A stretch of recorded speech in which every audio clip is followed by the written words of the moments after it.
All right, good morning, good afternoon, and good evening. Happy time's up.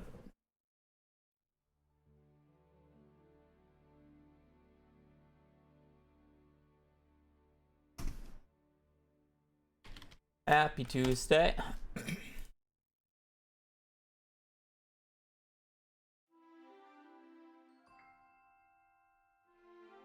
Day.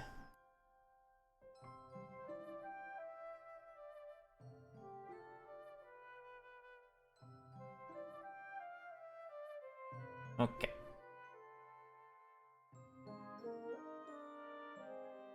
Oh man. Well, I said I wanted to stream earlier. Didn't really start streaming earlier, but it's fine. Kind of woke up at the same time, and it is what it is. I also got distracted. It's fine. It's not that big of a deal. I'll stream for the same amount of time anyways.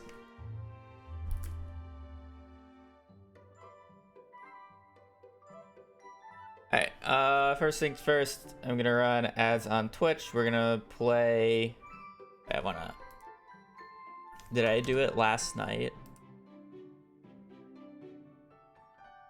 Fuck. Alright, we'll do it tomorrow. We'll start doing a new web game tomorrow because I actually think it's really fun. I've been seeing other people play it. But I did it last night at like midnight, and I thought it was yesterday's, but apparently it was today's. So we'll do it tomorrow. That's it. I'm gonna run ads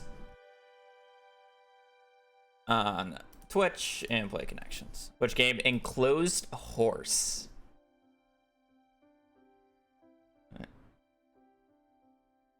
I say that as I like just didn't run ads.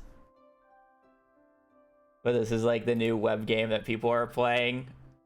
Spoiler, this was what my answer was. But essentially, you gotta enclose the horse and get the most amount of space as possible. And like, the goal is to get the highest score. And you are supposed to compare against other people. Like, I got 52, so I did pretty bad on this day. This day was pretty complicated of trying to figure it out. Normally you're supposed to compare how other people did it, but obviously everybody cheats, so you never really look at the score distribution. I'm sorry to say 7,264 people did not get this answer right by themselves. Spoiler, I will click the result button here. I'm sorry, I'll see the optimal button here, so if you want to do this, mute stream and turn it off for like 2-3 minutes. But this was the answer. You get extra points for cherries. You got to make sure the horse has no escape. These are like teleporters or whatever.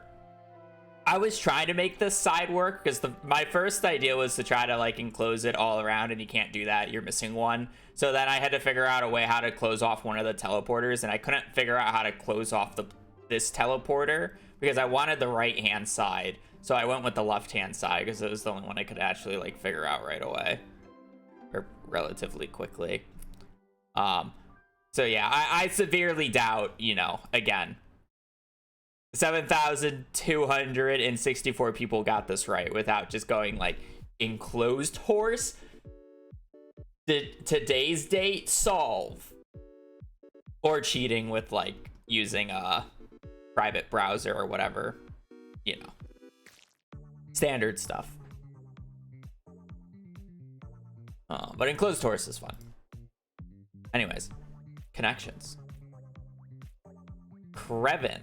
I don't know what that's supposed to be. Tower, Brooklyn, Bumble, Carpenter, Lace, Needle, Twist, Honey, Wanton, Wind,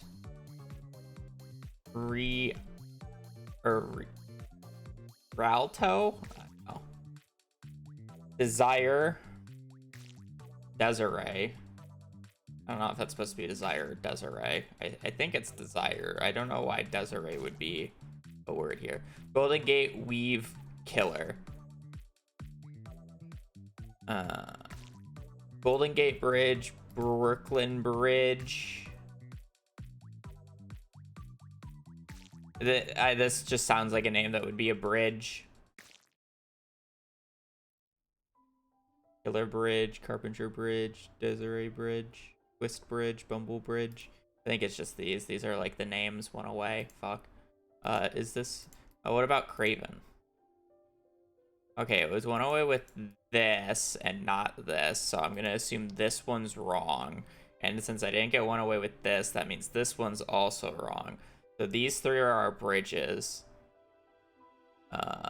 Needle, Twist, Honey. I like, this is the only other like name.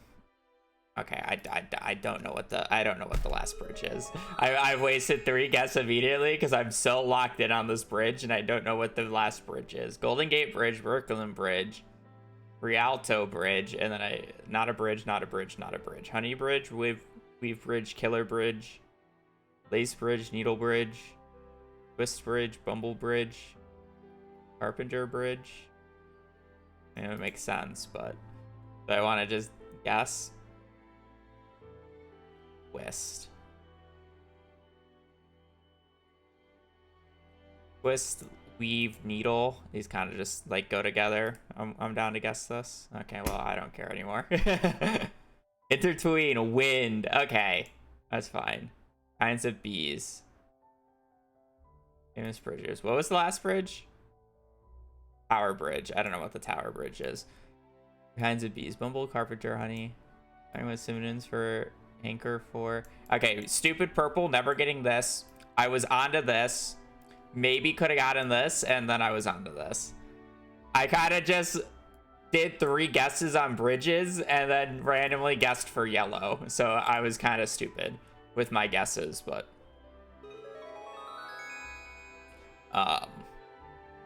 yeah, I wasted time with Enclosed Horse. I didn't feel like trying that hard. Cope. Definitely not just me being stupid.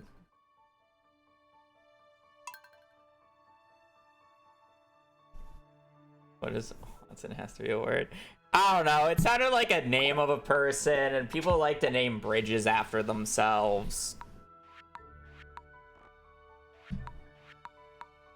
You know. Forgot to start the recording. It's kind of just like, all right, this sounds like a name, so therefore it could be a name of a bridge. Unrestrained. Interesting.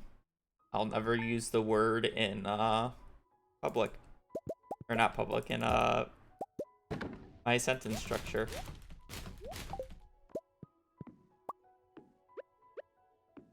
Okay,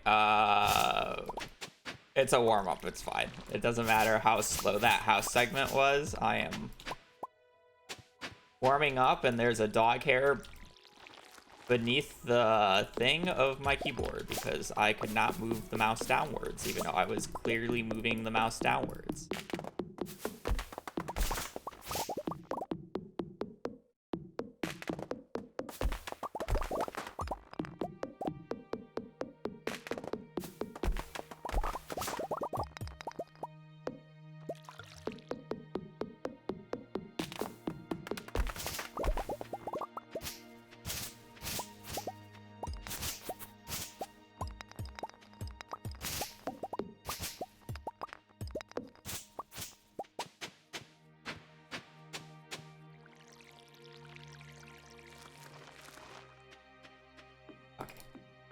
Where is this dog hair?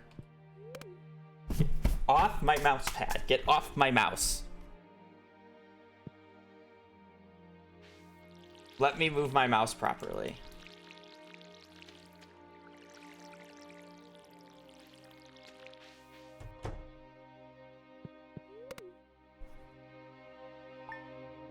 Not really.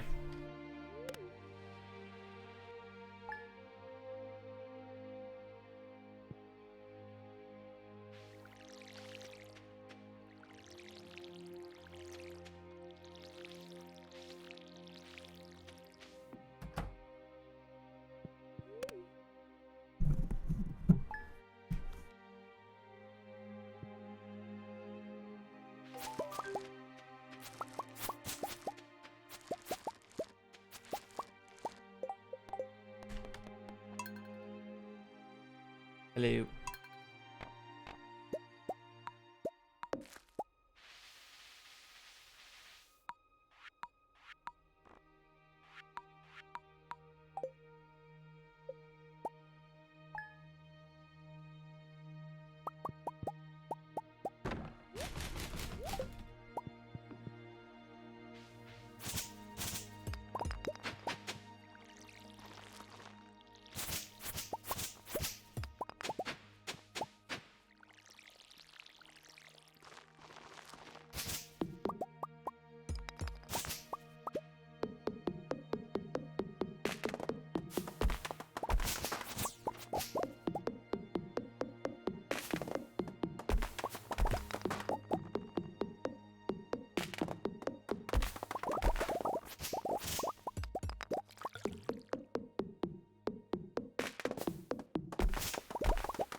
Need a few seeds to warm up the animation canceling because I feel not very fast right now about it.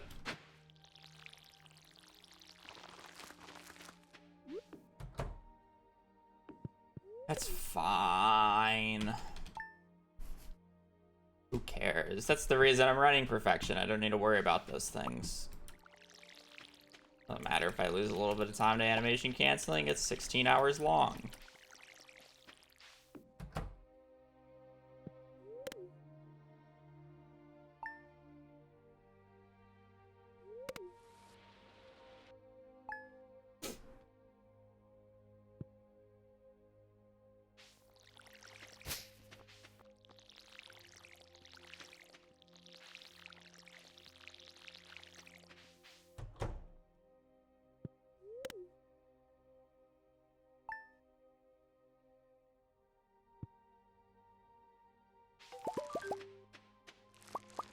Morning, Veep. It's over.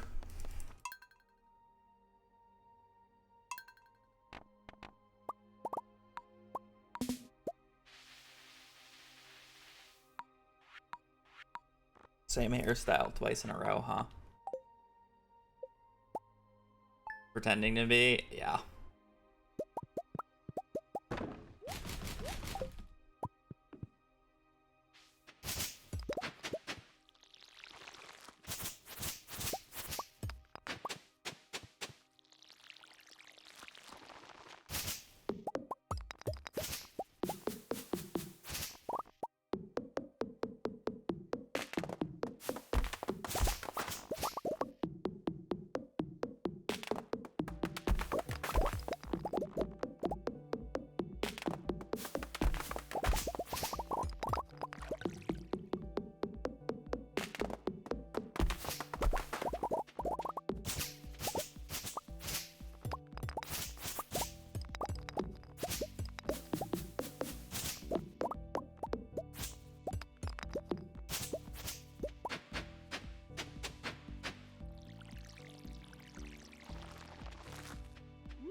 Layout on day one always the same? Yes. It is indeed always the same.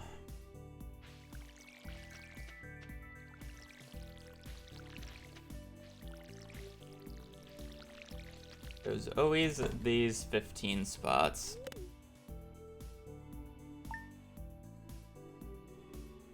Well, I mean,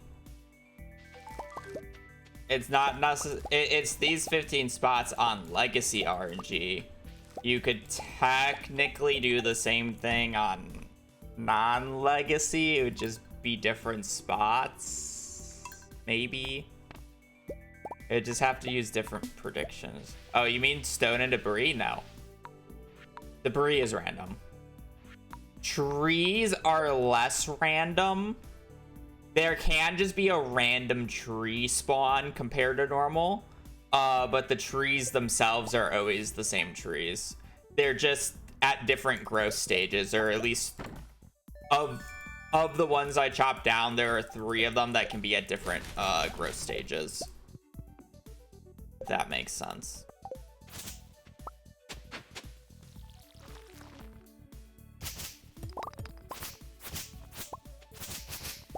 I guess 4 of them, technically, because I actually go down far enough to get the last one.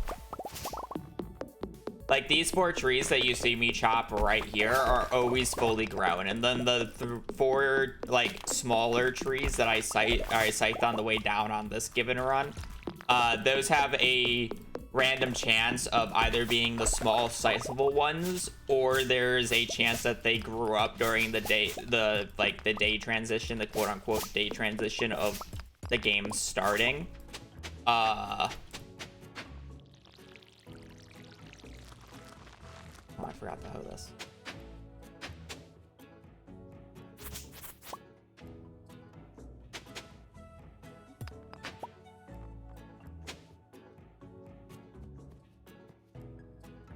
Why am I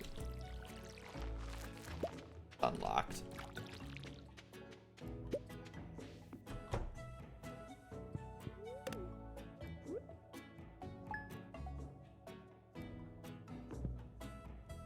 Like, those can be at different, and then the reason why I say that they're mostly is because there's a 5% chance that a fully grown tree places a seed in the ground like that, which can happen on the first day's, like, load up. And then there's also a chance that when that seed is placed, that it just instantly grows up a stage. It's super rare that you get a 5% into, I think it's another, like, 7 or 10% chance right away. But it can happen. Like, hell, I had a run the other day where a tree seed randomly spawned. I'll show you as soon as I not get a gold quality parsnip on this run. Never mind, fuck off. Bot 8. I'll show it on the way out.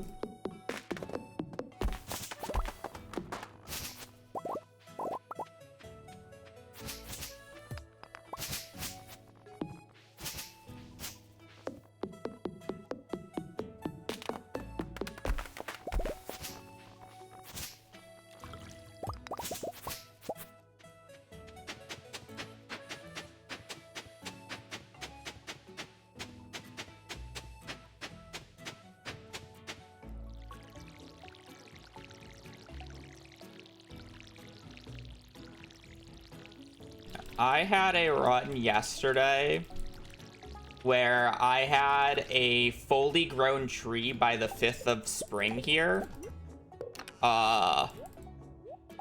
Right here where my mouse is, like right where I'm standing, there's a fully grown tree just there on the 5th of spring. That's the first time I've ever seen that happen. It's semi-random. Because it's like, on average, it takes about 21 days for a tree to fully grow up from a seed to a tree. But that's just because it's a, every night there's a random chance of it growing up a stage, and it has to go for 5 stages. It can theoretically just grow up in 5 days. If you get extremely lucky, it's just unlikely. It can also just never grow up if you're extremely unlucky.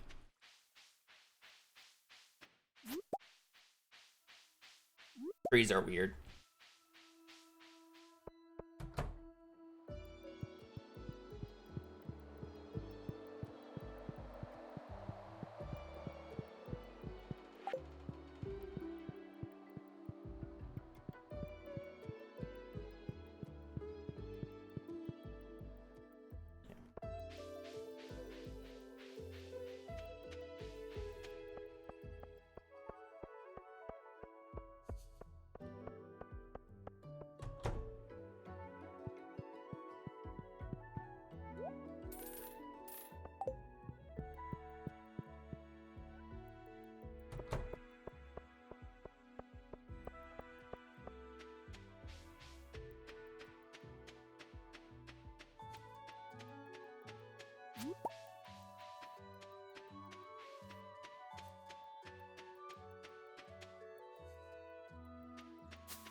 Can I have a leak, please? Also, what is with these qualities? My inventory. What? My inventory! Looks like I'm not getting another leak, so it doesn't matter for the week, but... Hello?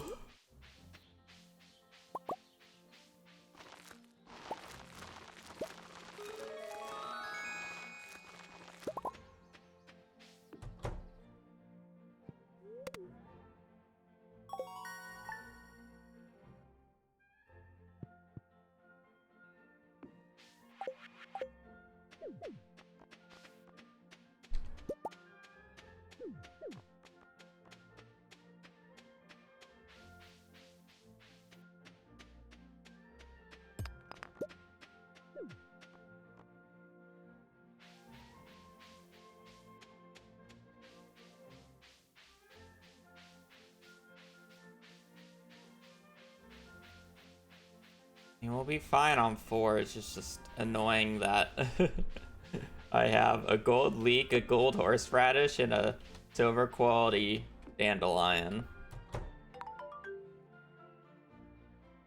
What am I supposed to do?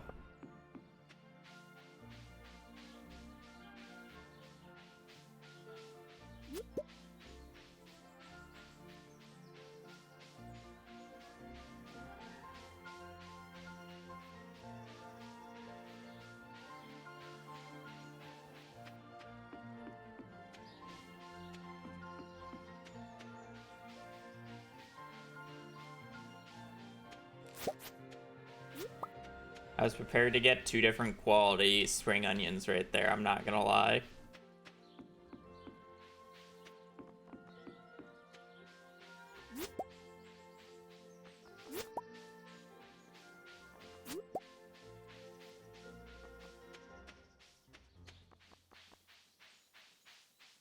Whatever. Hope I get a, I hope the spring onion replaces the leek so I can make a, seed packet.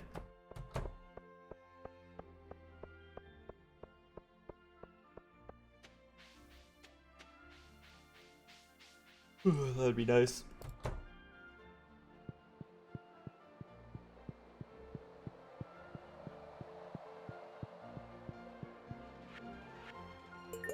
Oh, look at that.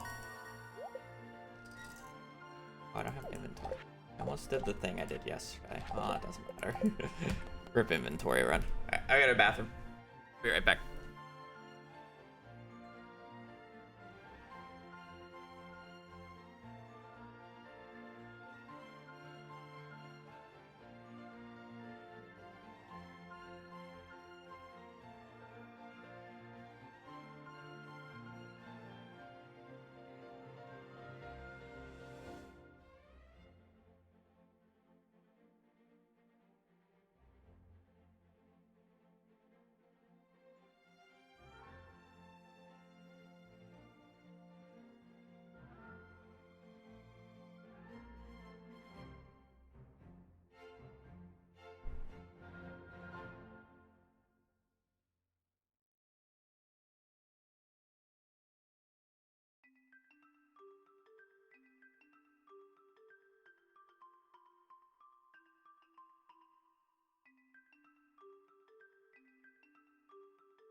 You know, it's a 1 in 3. We've only had 1 gold parsnip today, so we're not in odds yet. It's fine. It is what it is.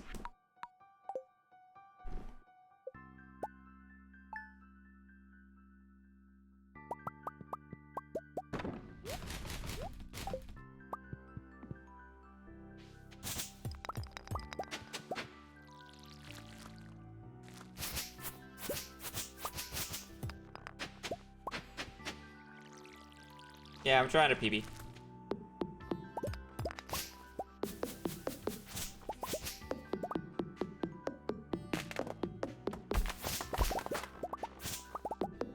Realistically, I should just try to 10 shirt check out for me for my birthday.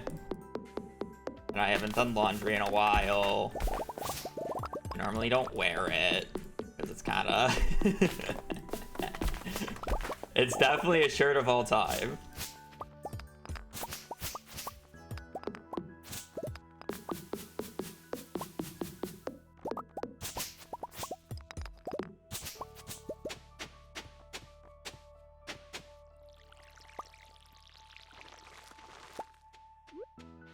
Favorite shirt? Yes, it's definitely my favorite.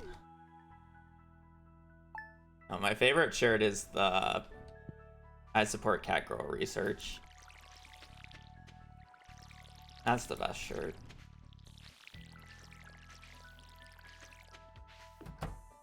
What does it say? I heart my sugar mommy.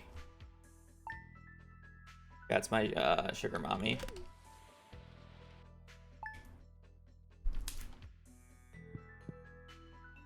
Obviously.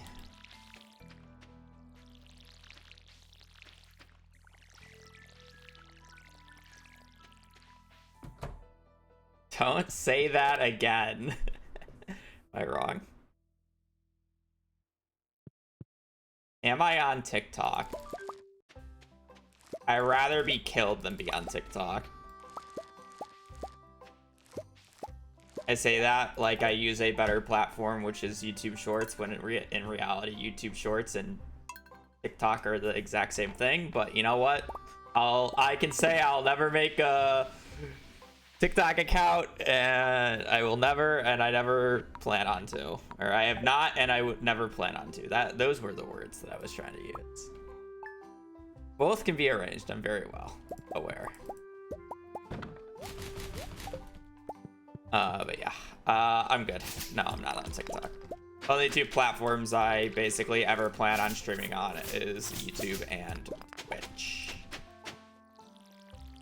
I think all the other platforms are a joke, at least for streaming.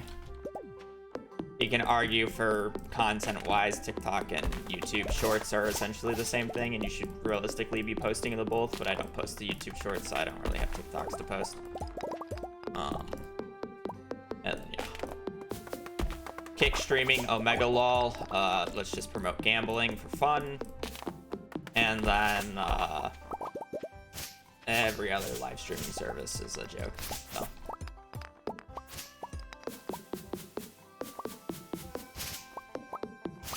I can't even log into my old Facebook because it used an old email that's now inactive, so I would have to go through a verification process that I have no intention of giving the lizard man any more of my info. It doesn't the account doesn't even have my right birth date too, because when my mom was making it for me, she put in the fucking wrong month. That's the best part. we fed him wrong information.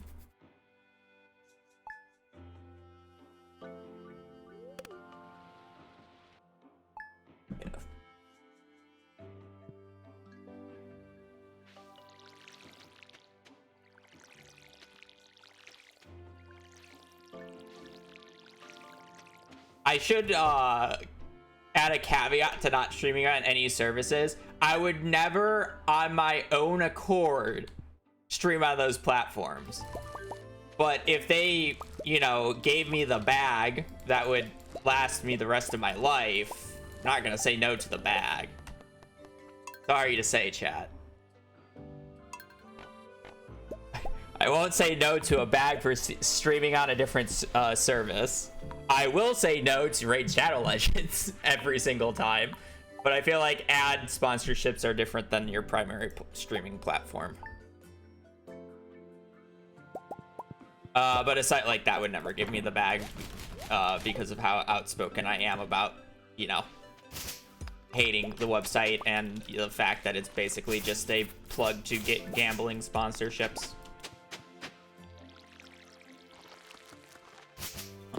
But yeah, you get my point. I do have a price. But yeah, it essentially has to last me the rest of my life.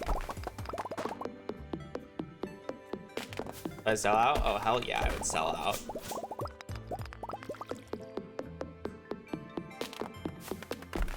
Unless if the organization was doing absolutely something inhumane and I absolutely disagree with, I won't do it.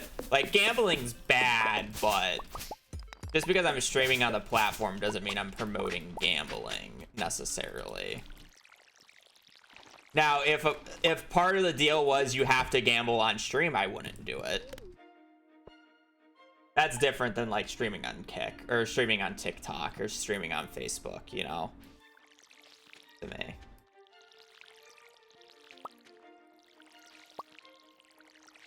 Speaking of gambling though, V, run a Twitch prediction. What shirt are you wearing?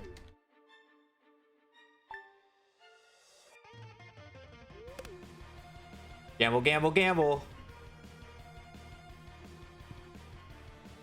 Don't make the demands of me.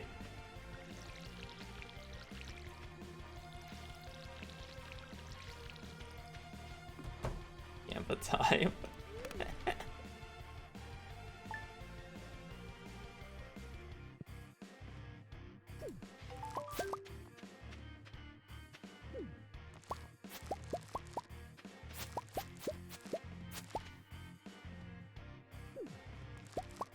Spot 14. What do you say, Gamba? Yeah.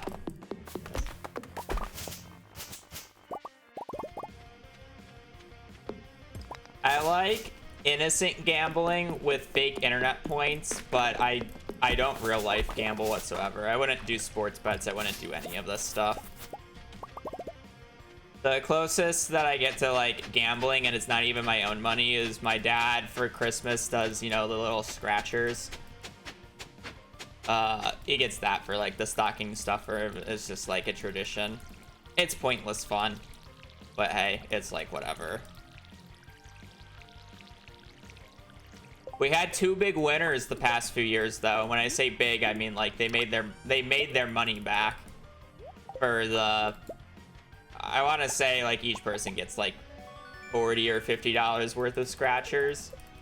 Last year, my brother's fiance Yachty made back her money, which was like a first in the family for somebody making back their money for these things, and we've been doing them for like 10-15 years.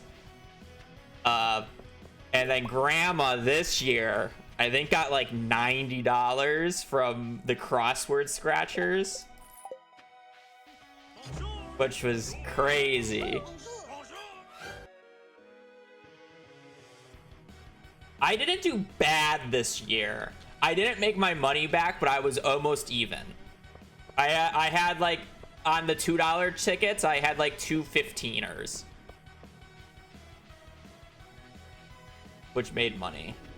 But obviously, you can't fill up your watering can from the pot or from this fountain, but you can fill it up in your house from the kitchen sink. This is bullshit. CA, please fix.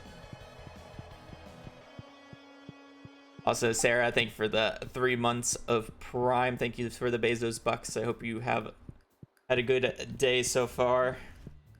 And thank you for your support.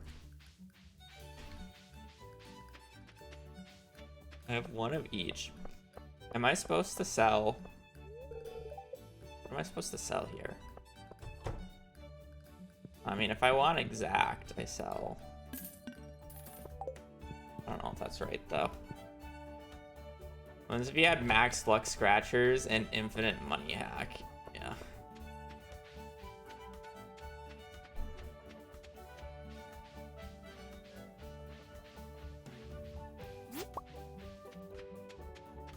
I'm trying to decide if my shirt is black or gray. That you start a prediction. You put black and gray as the options, and you don't know if it's black or gray. This is the best scam I have heard of in this chat so far. No. It's a wonderful prediction. I love this. But chat can't say you're opinion is wrong because it's your opinion, V. If you think it's black, it's black. If you think it's gray, it's gray. Chat, like, if chat thinks you're wrong, they're wrong. Not allowed.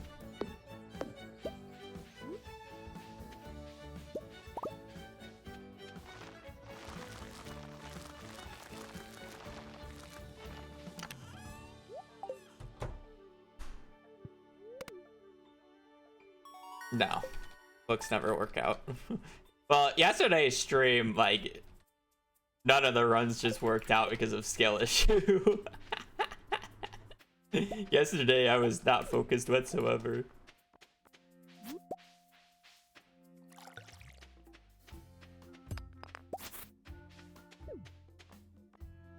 Are you gonna? Okay.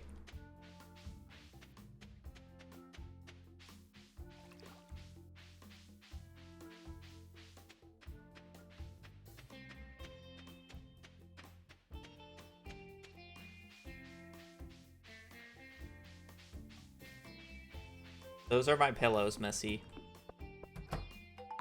Honestly, you're kind of respecting my pillows for once. You're laying against them like a human would instead of laying on top of them.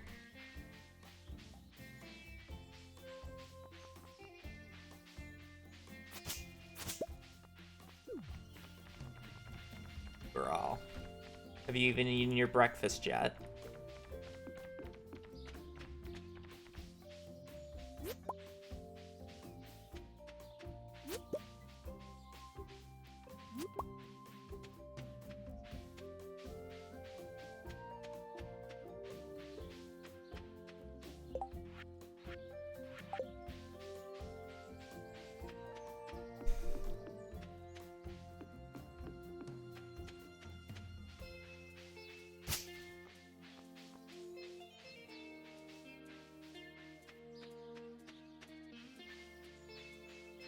No, it sure is black because it has to absorb some degree of light. Okay, you're getting technical about this, Scamba.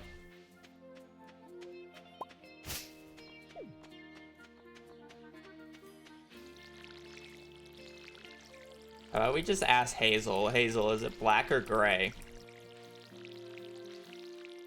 It's something she should be able to tell the difference between.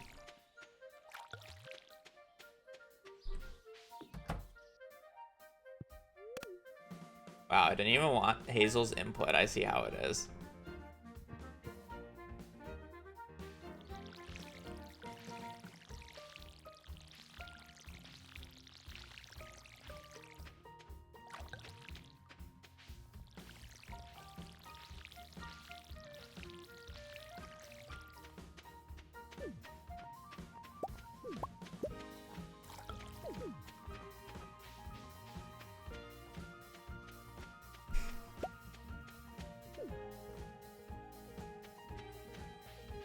Hazel seems so distraught about her opinion not mattering.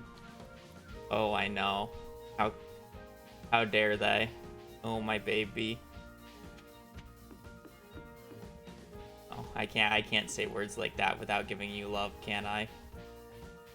I saw that foot kick with a tail wag.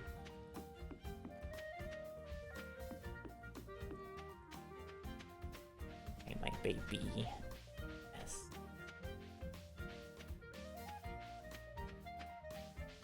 That should go raw.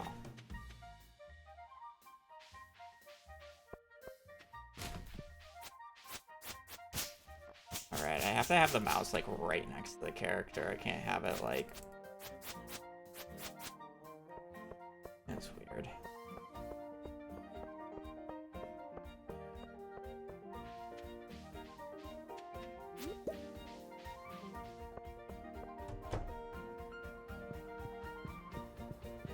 You know what they say, V? Gaslight, gatekeep, girl boss.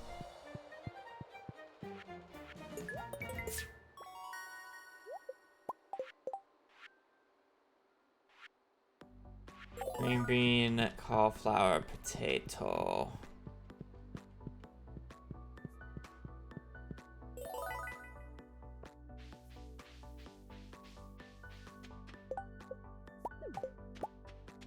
Bean, cauliflower, potato.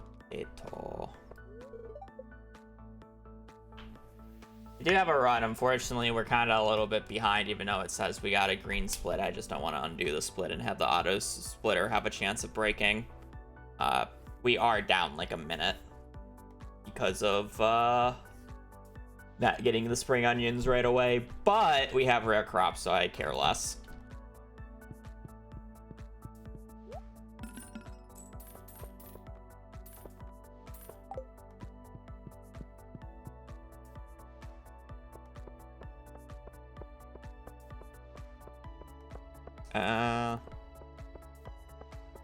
I don't think you have either. But what did I say anything about what color you're wearing? I wasn't saying anything about what color. I was asking if you wanted Hazel's advice on whether or not she thinks it's black or gray, because she should be able to see those two colors. That was the joke. I didn't say anything about what you're wearing.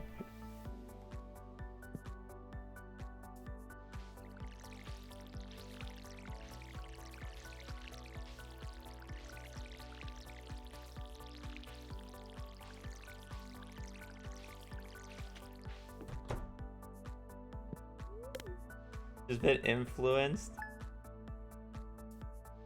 That's definitely not the case when my sister is here.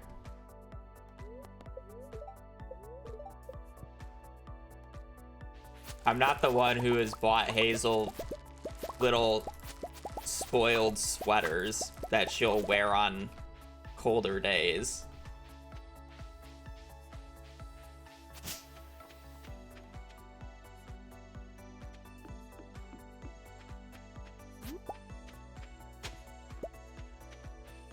You mean protective layers? They're little sweaters. Hazel also has a raincoat.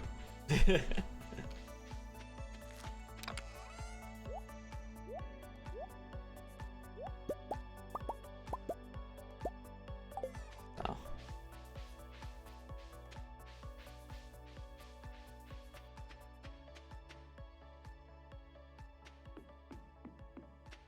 What's the next reason you might reset? Books. Shitty Minds. Mistake on my end. Artisan bundles not going well.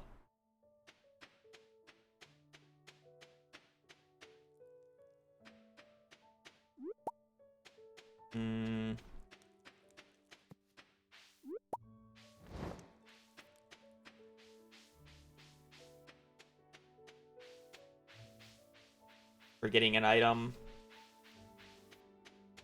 What else is there, chat?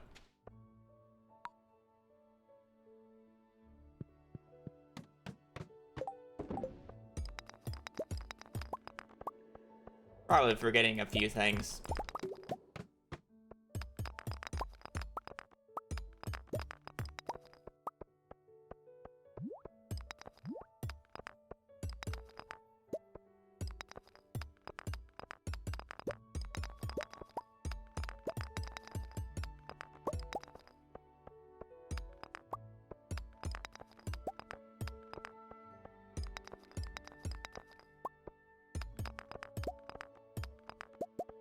Good luck day, by the way.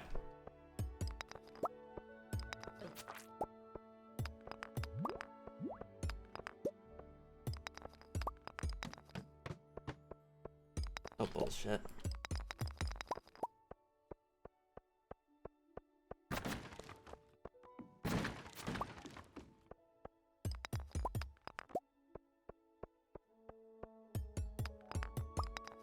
Nah, bad summer rain wouldn't necessarily kill the run. I just have to go out of my way to make sure I'm getting more battery packs. Unless if I get extremely unlucky.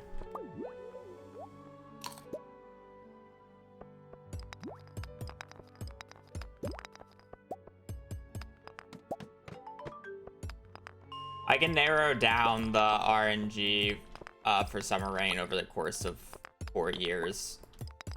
So it should be fine.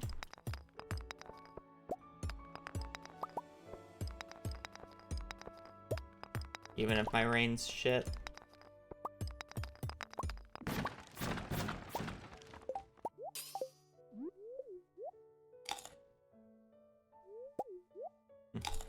Gone through all my energy in 5 floors. It's kind of crazy.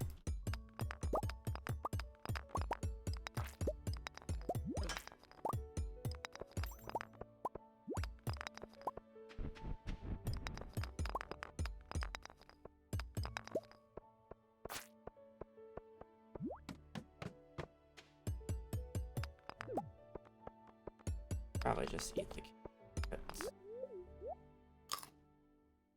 Why not brute force the club? I'm on Legacy RNG. The club on floor 5 doesn't exist.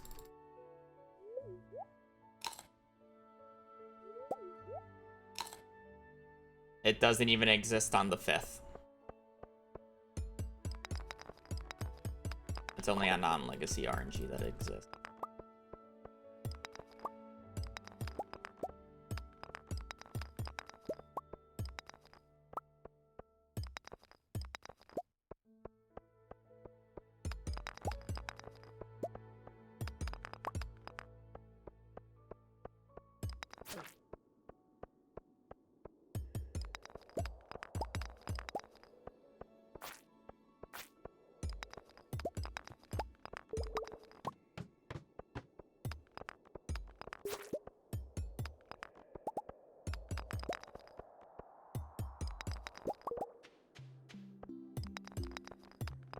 Even my fault.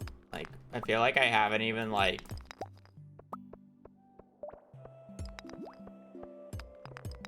my decision making hasn't been awful. Okay, well. That's fine. My decision making hasn't even been, like, awful, and I feel like... these ladders are just so terrible. Technically speaking, I should kill the big slime first here, on the off chance it gives me a boss slime, which then I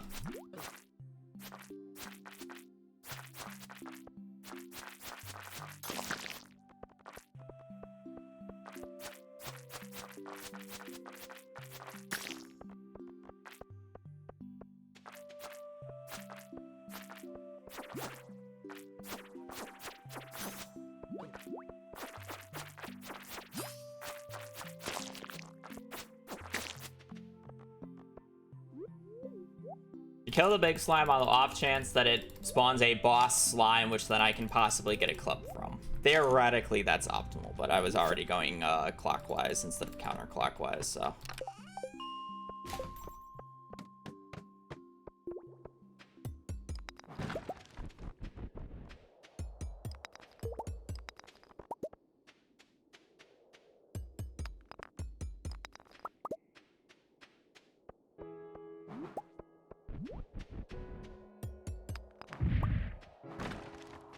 Why did that Dougie not appear on the second time I went?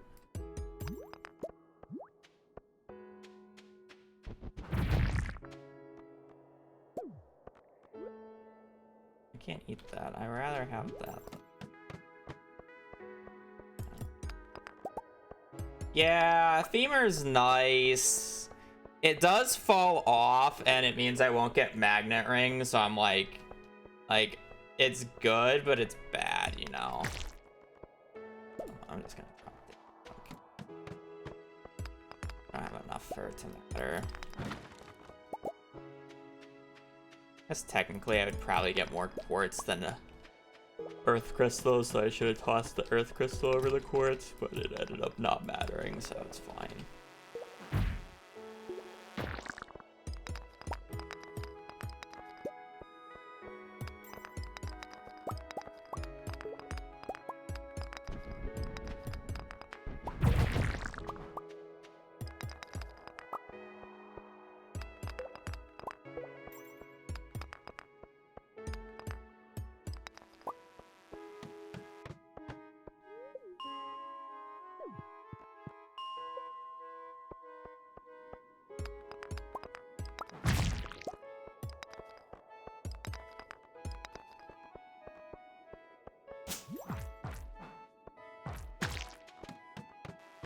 The purple top.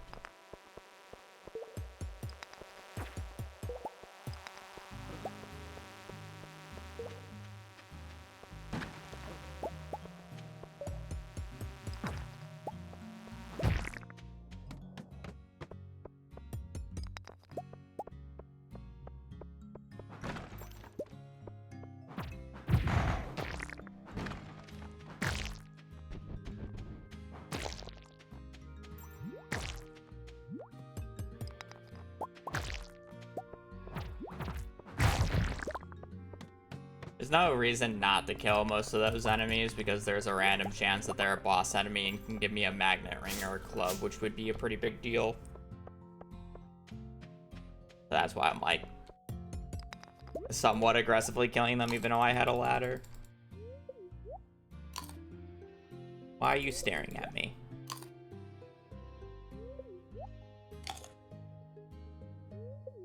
She's staring at me and licking her lips. What is wrong with you? If you're hungry, I'm pretty sure your breakfast is still in your food bowl.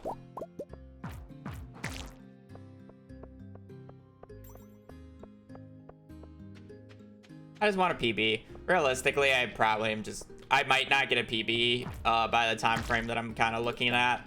So I'll probably finish like the next run that gets books. Hopefully I get a run that gets books here in a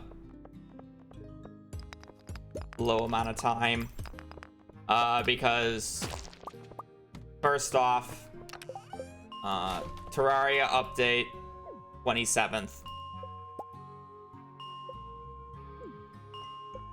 So I want to play that. So I don't have too many more days of actually like attempting if I want to play that, because I'm gonna end up taking a break from this and then it will take me a little bit to get back in. So it's like I like realistically I need to be done with perfection by the 27th. Fortunately, unfortunately. So I at least want to finish a run whether it PBs or not. Like it just feels bad if I play this, or if I do this run for 2 months and I don't even finish a single run, whether or not it PBs or not. Like I just need to finish a run, so I'll hopefully get a run with books here.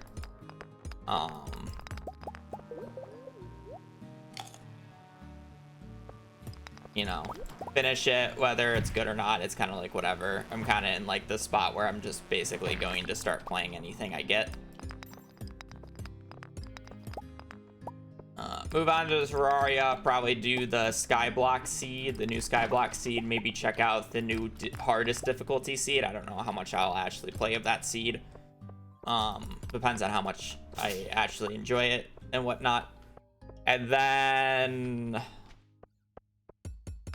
probably transition into CC runs for the time being.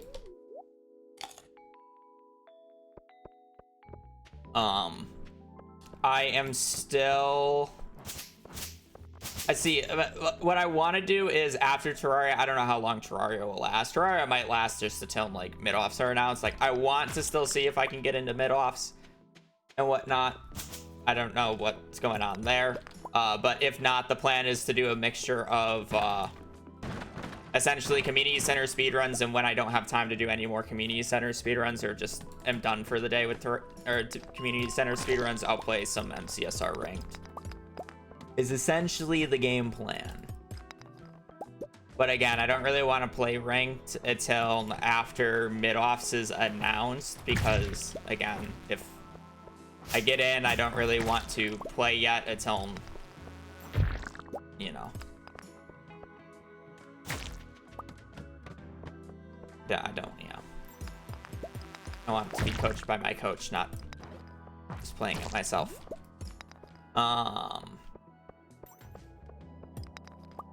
But yeah, I mean, it's understandable if I'm not in. My name's not very big compared to the other, you know, mainstream people who probably want in as well.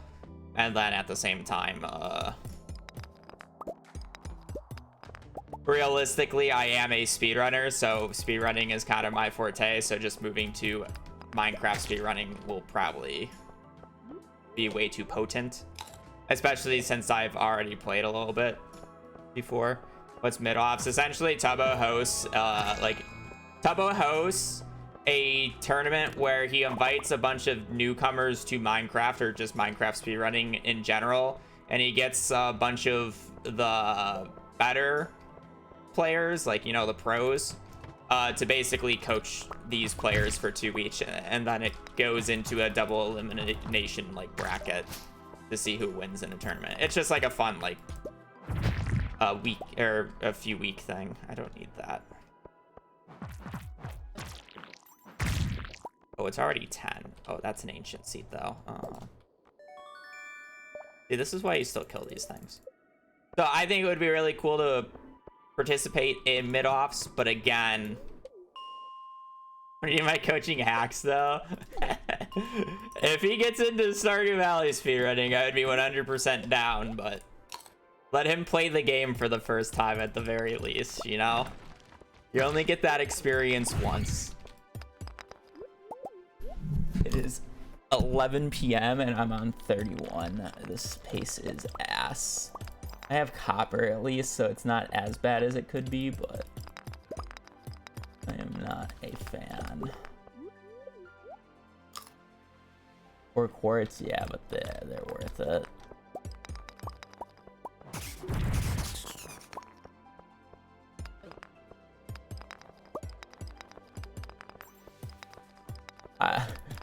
The scary part about hacks is I'm pretty sure he'll literally, like, if you give him like 2 days, he'll probably be better at animation canceling than I am. So that's the scary part.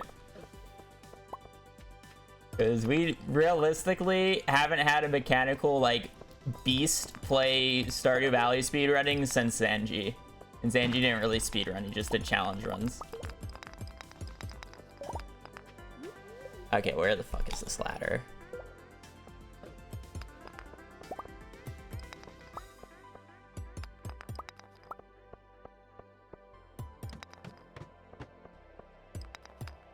It was kind of like one of those things.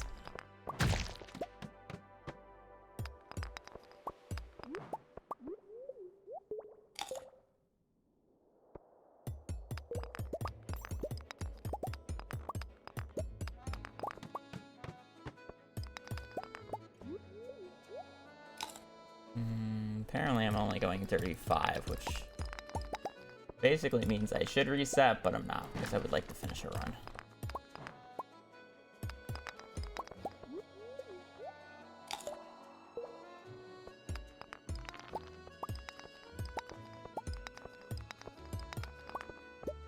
Hacks run the MCSR ranked playoffs this season, so he is the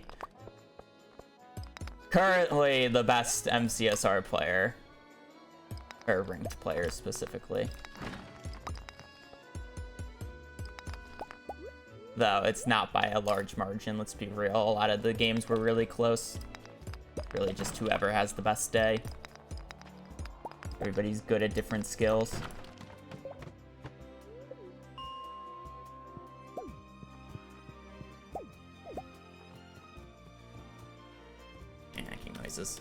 Axe.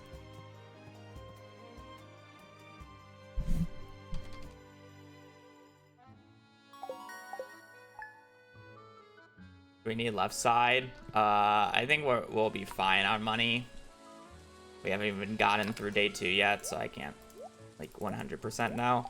The bigger issue is if I have an average day on this day, we're probably going to be about 4 to 5 minutes behind going out of strawberries. So that is more of the issue right now.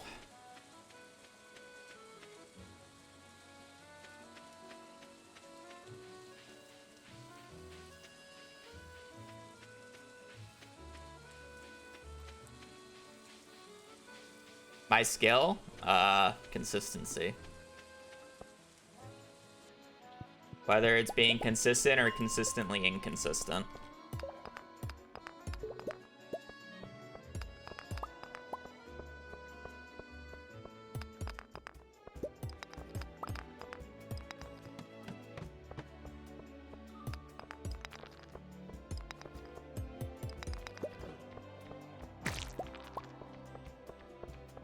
And that may not make sense, but if you've ever watched me harvest crops in this game, you'll know that I almost never harvest them in the same way every single time.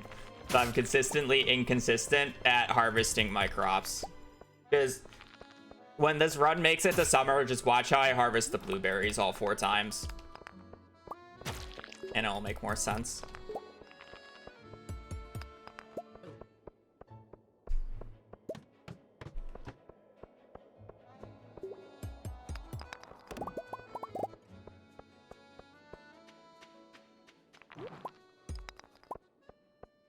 I thought I saw the freebie there.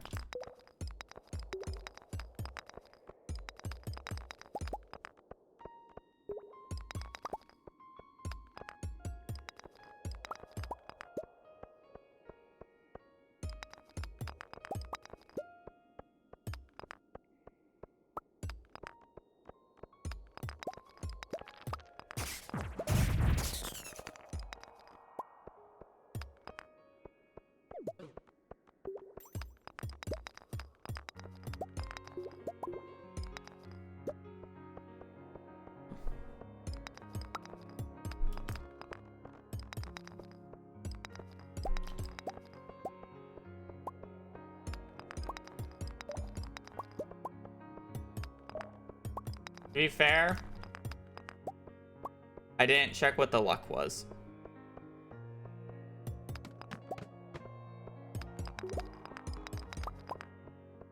I did just leave. But it kind of feels bad using 200 plus energy going 5 fucking floors. No matter what the luck is.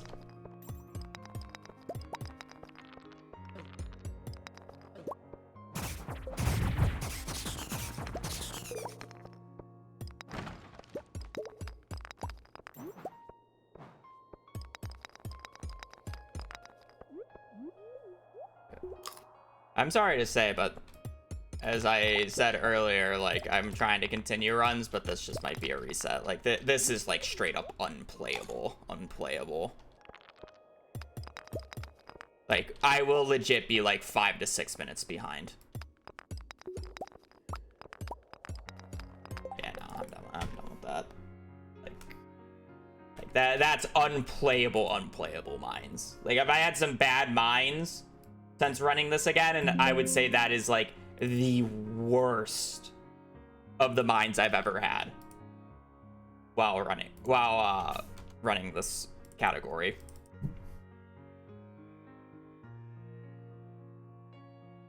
Like, it's straight up not even playable. It's also spot 14, which I'm not a huge fan of, so. Mining monthly, woodcutters weekly. Well, deserved. It had the books. The fucking deserved. Of course, any run that I have a utterly shit mines, it always has the fucking books, and it's just like, I just can't continue a run with the mines that bad. Like, I arguably wouldn't even have been able to finish the fucking mines. The mines was that bad. And because of that, of course I had the books. Why wouldn't I?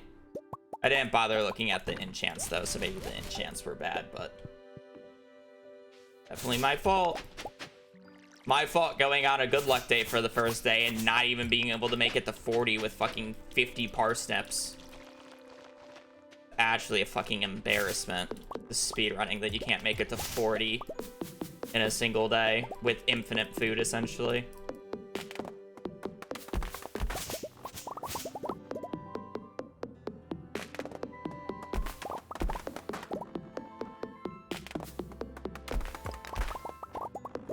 It makes more sense on CC because you only go in with 15 parsnips, but I'm literally going in with like 50 parsnips. Like, I never run out of energy. In that run, I probably could have ran out of energy on the ice floors while trying to farm for iron. Because if you were to look at the entirety of the mines, going between floors 1 through 40, 10 of the floors literally ate up 400 energy by themselves. The first 5 floors used up my entire energy pool, and the last 5 floors used up my entire starting energy pool. Which is like 200 or 450 to 500 fucking energy for 10 floors.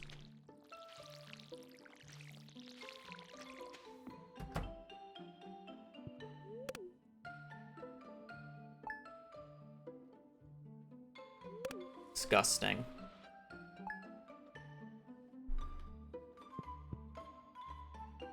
No, that's just 10 of the 40. You know, I use the same amount of energy our CC speedruns used to get to floor 40 and get like, I got a little bit more copper than what you get in CC speedruns, going 10 floors that run on average.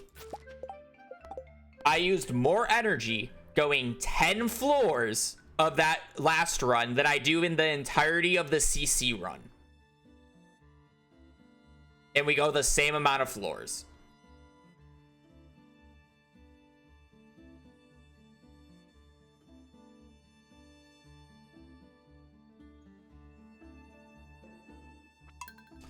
No, not really. Where we can get artifacts, which we don't really want to be clogging up our inventory yet. And then other than that, it mostly just gives dirt and random shit that we don't really want.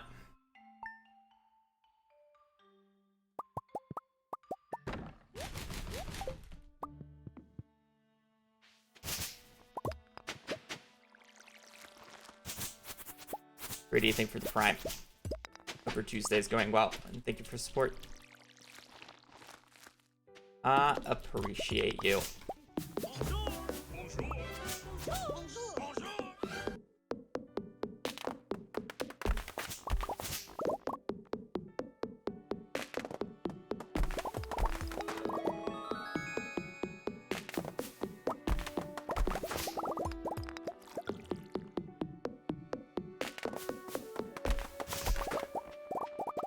Yeah, I mean, it is what it is. It's just always shitty that every single time I reset a mines due to extremely bad pace, it always had books.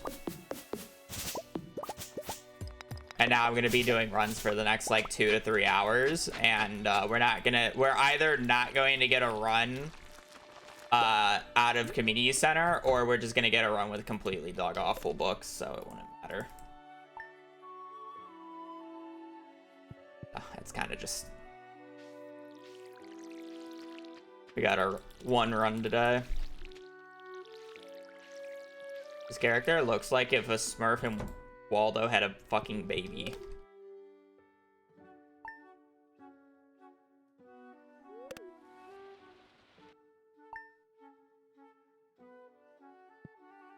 Or if Waldo was trying to impersonate a character from Avatar.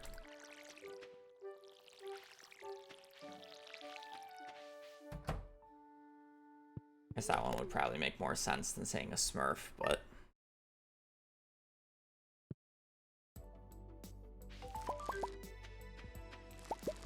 Where is Waldo? He's with the Smurf again. Oh.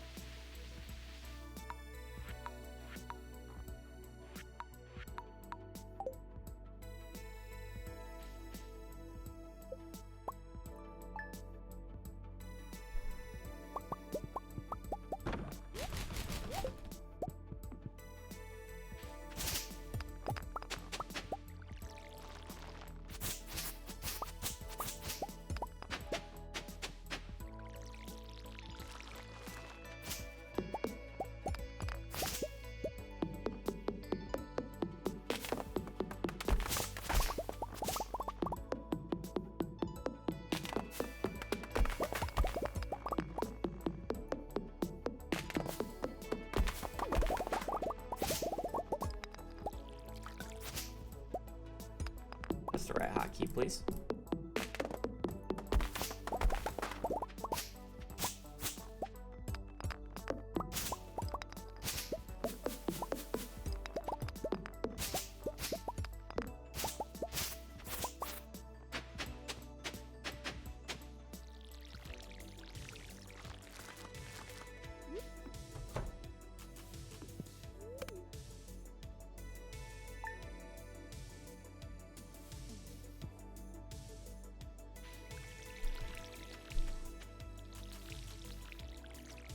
I'm sorry, it's hard to read a paragraph while playing.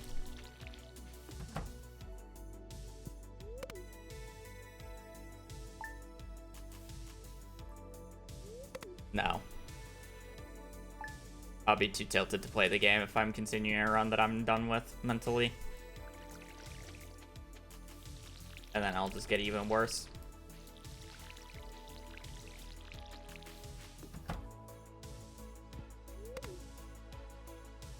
That run was beyond saving, even like I literally don't even think I would have been able to finish the mines in the time frame that I needed. The run was that bad. So it'd basically be the same as the run, just not getting books. That's how bad that run was. It wasn't even like just because I'm 5 minutes behind, like it would have died because I just wouldn't have the resources to continue.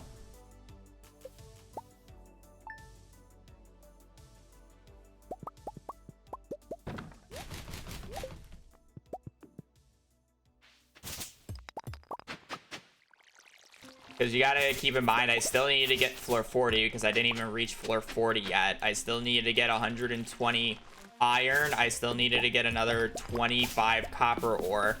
I needed to get like another 30 coal, and I still needed to get money. And I was already like 3 to 4 minutes behind getting to floor 40 in above itself.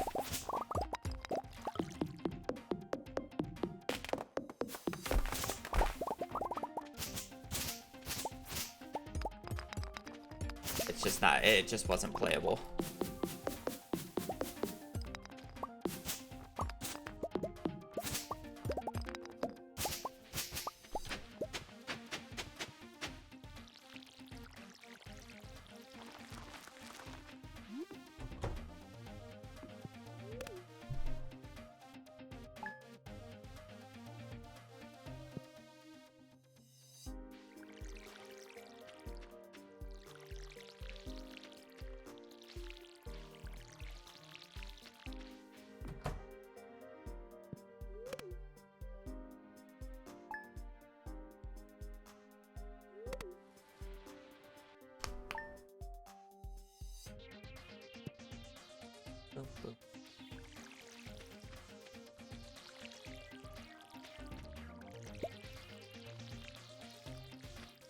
I will say I do really hope I get a run again soon, because having a run and then it dying like that is like really tilting for the rest of the stream.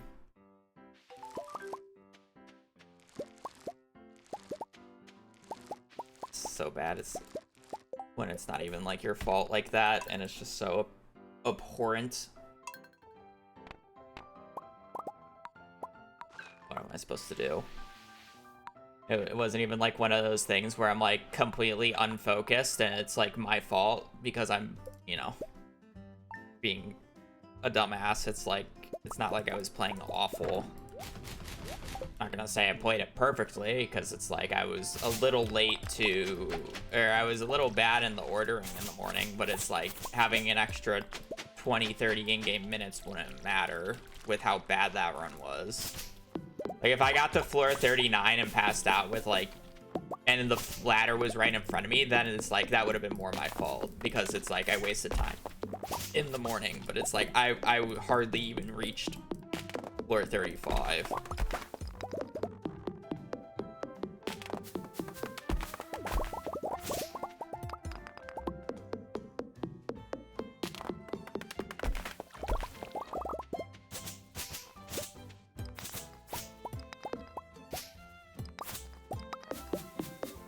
And where do you think you're going, Missy?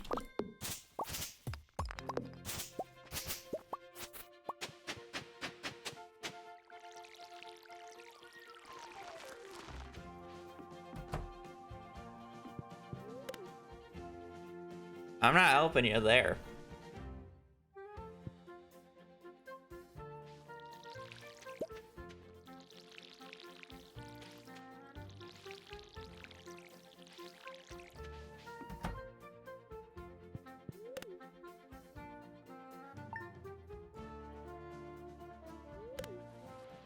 Not generally. Sometimes the infested floor is not really that bad, and other times you'll have a club. That one was kind of excruciating because it was a bad floor, and then on top of that, like, I gotta club the floor after, but I've had runs where I've made it to floor 40 with multiple infested floors without a club pretty easily. They save on energy too.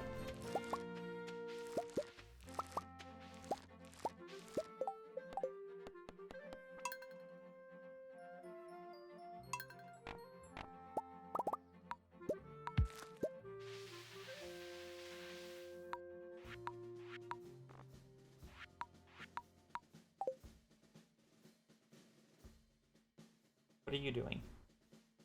Hi. Are you gonna go under my desk? Where are you going?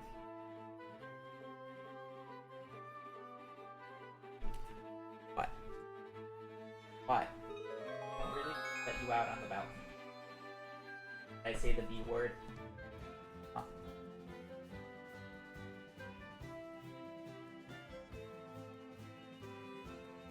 I'm at the balcony.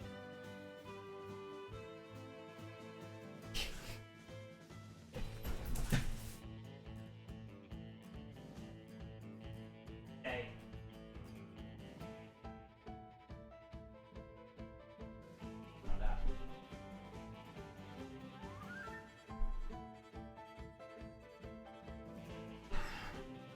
Bring a letter in.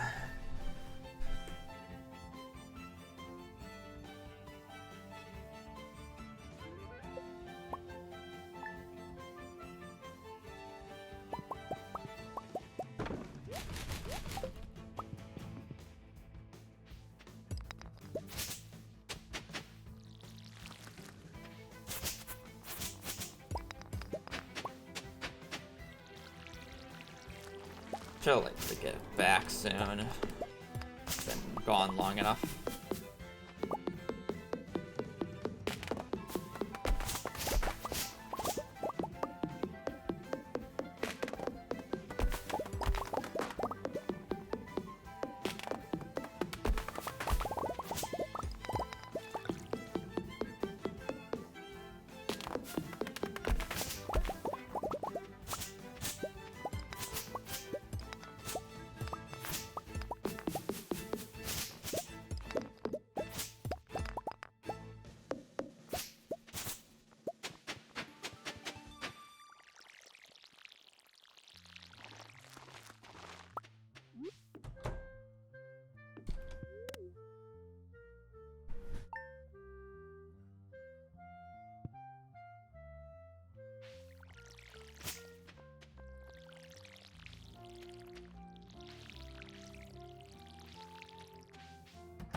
What's spot 14? 14. I mean, spot 14, 15 are the two common ones, so I guess it makes sense. I should really try to find a better spot 14, but the issue with finding a better spot 14 is that you have to harvest 14, 15 as the last two. So if I find a different spot 14, I probably want to find a different spot 15 because I want them next to each other so I don't have to run in stupid order.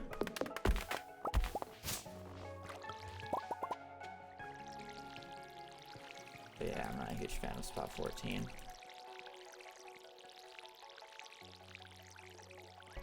Ugh.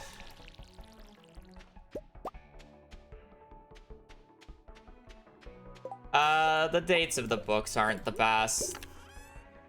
The reason that I have an issue with the dates of the books is there's only a 50% chance that the 21-day rule applies, which the 21-day rule gives me a high odds of gives me the highest odds of getting combat into fishing book. And then on top of that, the two spring desert festival visits are on the opposite day order that I would like them to be on. The first one's on the 17th, where I would prefer it to be on the 16th. And then the second visit is on the 16th, and I would prefer that to be on the 17th. So, it's the opposite order. So I essentially have to use a totem earlier. I have to get a replacement totem, and then I also am not going on the Skull Cavern dive trip on the same day that I can get a Magic Rock Candy, so I'm going to lose out on a Magic Rock Candy for the run, losing me time later.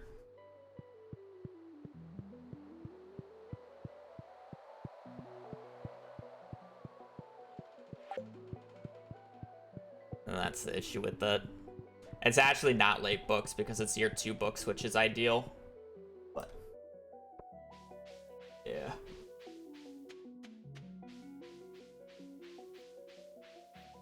It's not that bad otherwise, but not great.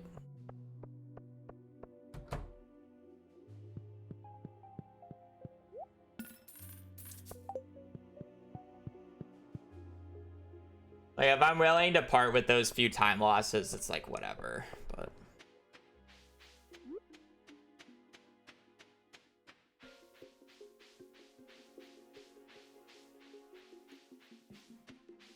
Like, realistically, the 50-50 issue isn't really that big of a deal. Because if I hit it, it's fine, and it doesn't really matter. But it's mainly the... It's mainly the Desert Festival dates that annoys me the most about the spot. It actually has a pretty nice mixture of spring, summer, / fall, winter checks, which is actually really good for getting books, which is why the spot is picked. But the spot was also picked prior to trying to get the Magic Rock Candy on the Skull Cavern day. So the Skull Cavern day being on the 16th wasn't an issue before, and now it is. Or more of an issue. Again, it won't kill the run, but...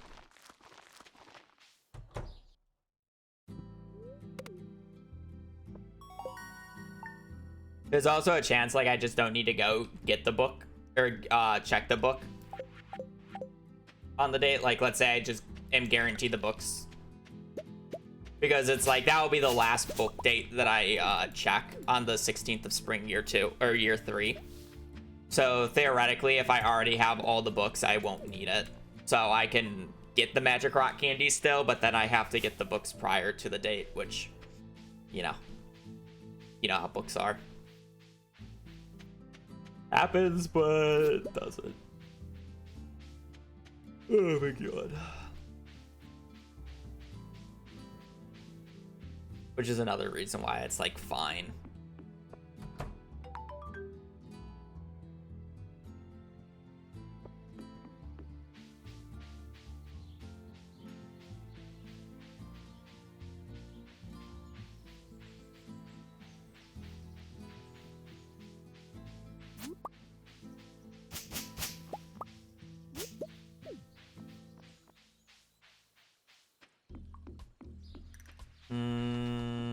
Month ago.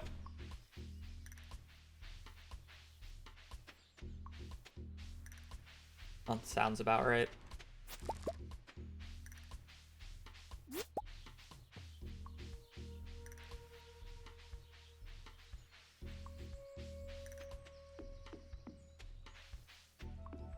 I think since running the category, I've only had one run to Ginger Island.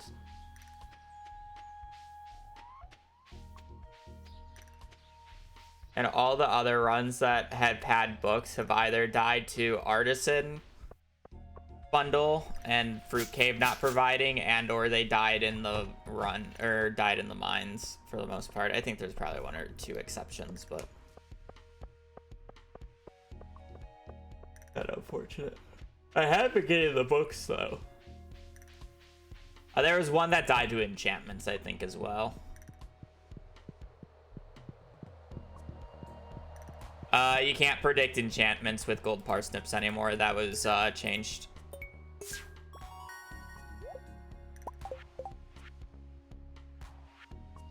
That's fine. Green bean, potato, kale.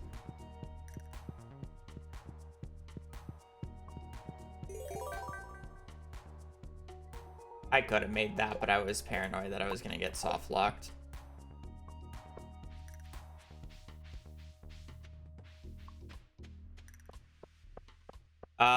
It was too slow on monster eradication, if I remember correctly.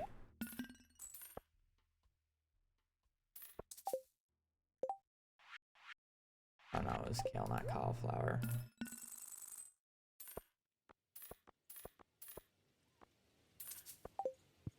I was like, cauliflower doesn't look right.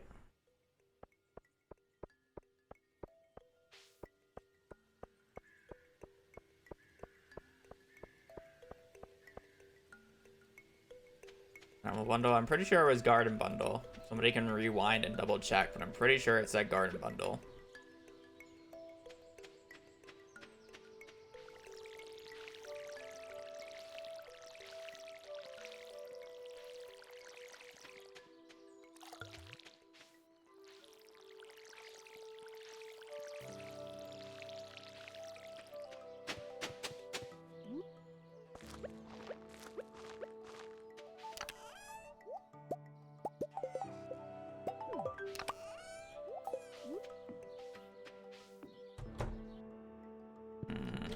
No books, probably.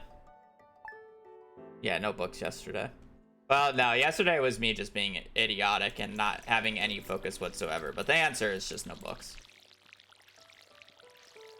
On top of that, I think I checked and it didn't have books. I just saved time by resetting early.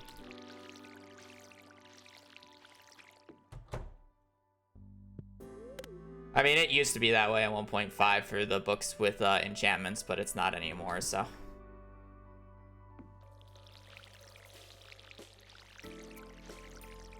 The way how we correlate enchantments is with secret notes now.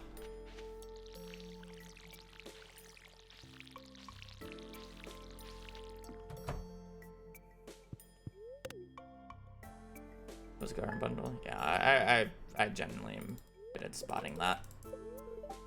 Neutral.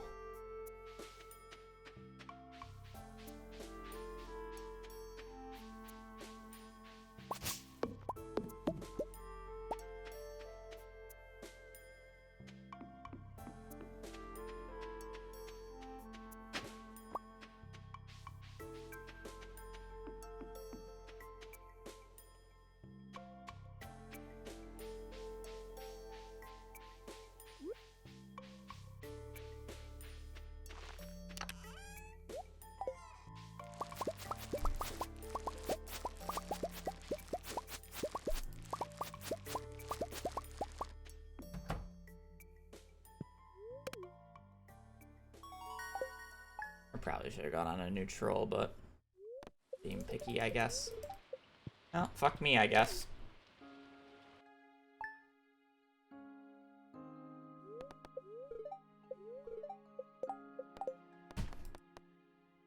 I'm too tempted to play a game. Play that. But now because I reset that, I have to check because I am who I am.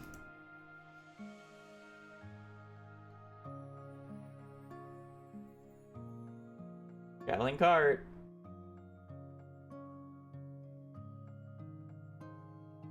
Cutters weekly, money monthly. No, we save time. Go to reset. What happened? I didn't get a good luck day 3 days in a row. So I failed a 45. I failed a 35% chance 3 times in a row.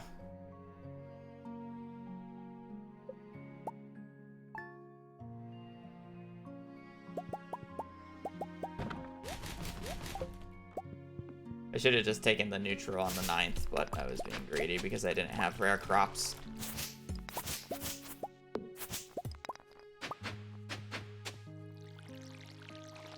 But it wouldn't have mattered. That run didn't have books, so it would have just died like 2 or 3 hours in.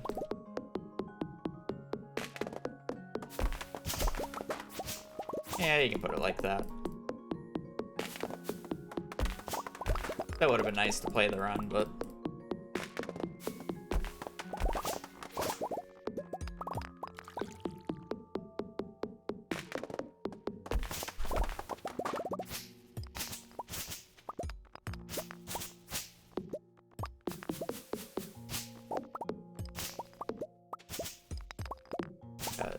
this rate, I don't think we're gonna get to play a game or play the game today again. Not talking to you.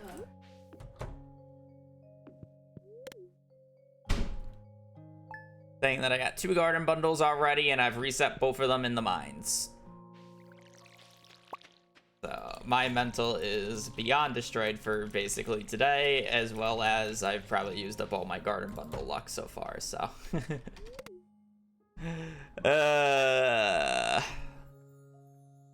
Feels bad, man. It's honestly just that first one. That second one, like, if I had that second one that I just reset on the first run of today, like, I would be fine. Like, it is what it is. I had bad luck days in a row. I wouldn't really care. But it's just that because it was followed by the first one, which is just awful. That first run of today, just like, you know, puts the runs in such a bad mood for the rest of the day. You know.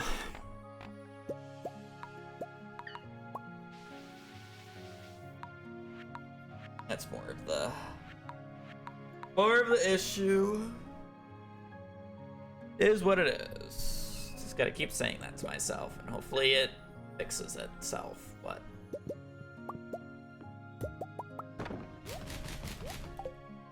reality, it won't.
We're getting scammed by the game, true.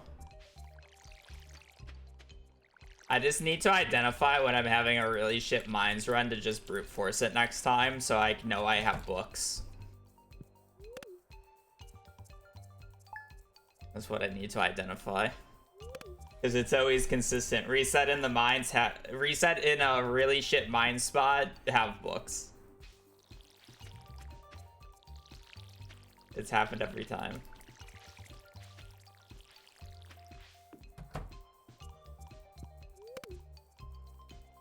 Gotta identify it, abuse it, and move on. Play the run. We haven't been to Ginger Island in a month. I'm probably rusty as hell at it, and we're probably just not gonna be able to PB because I'm gonna lose so much time to Ginger Island and the ending splits because I have no practice on it whatsoever. Realistically, I just need to do like a practice run of Ginger Island, but I know I'm just not gonna do that because realistically, like, again, we got a week before I'm probably just done with perfection, unfortunately, just because of Terraria. So it's just like one of those things where it's like, I'll get one more run, we'll probably not PB it. It is what it is. I had fun playing perfection, but last time I dedicated over a year to this run. I can't really dedicate another full year to this run. I've already dedicated like 2.5 months. And unfortunately, it's very hard to get a run going. So it is what it is in terms of not finishing an actual run.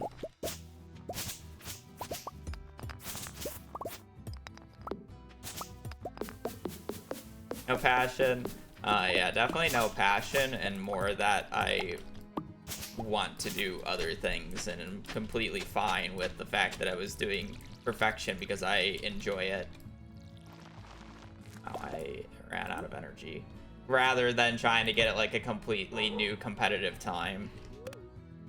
It's not like even if I got a PB, I would have made a video out of it. So it's like I'm literally, I was kind of literally just doing these for like filler for when I was waiting for stuff to happen. I started doing them because I got bored of doing the Stardew Challenge runs format that I was doing for the hot minute.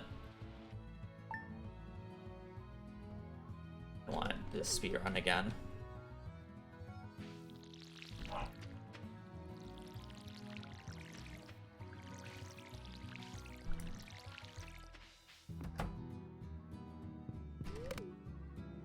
You want to get another perfection video in a year? No.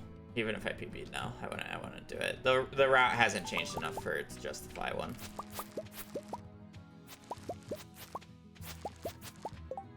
Like, unless if it's like sub 15, which it won't be. Like, there's just no justification to making another one. It takes too much effort for what it would give back and actually do.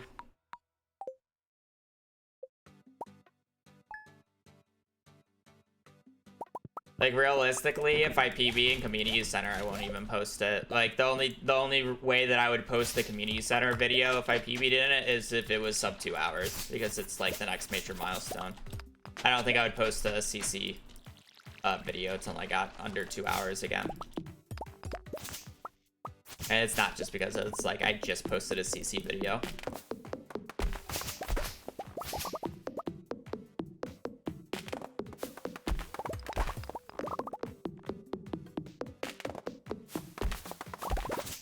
Just posting like the same thing over and over again takes away from like the original first one. It's like, why would you watch the first one when you could just watch the more up-to-date one? But it's like I was fine with doing another perfection video even though I had one on 1.5 because it was on 1.6. It's a different thing. Oh. I have a VODs channel for that. Yeah, I severely doubt it will be faster on 1.7, but at the same time, I would run on 1.7 over 1.6 just because I think perfection should be ran on the most current patch.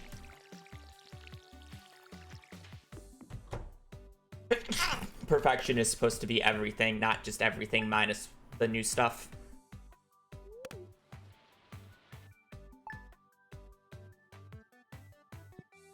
You know?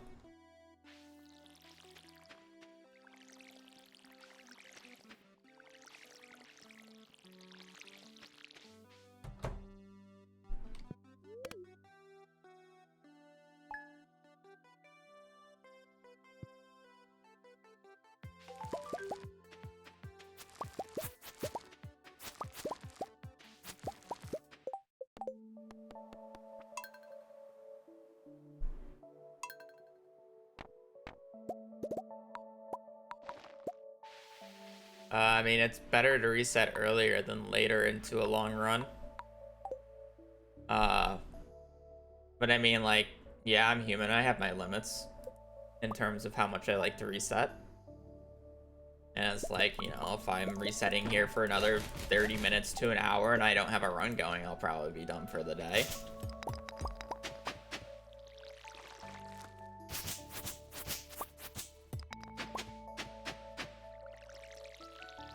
Matter.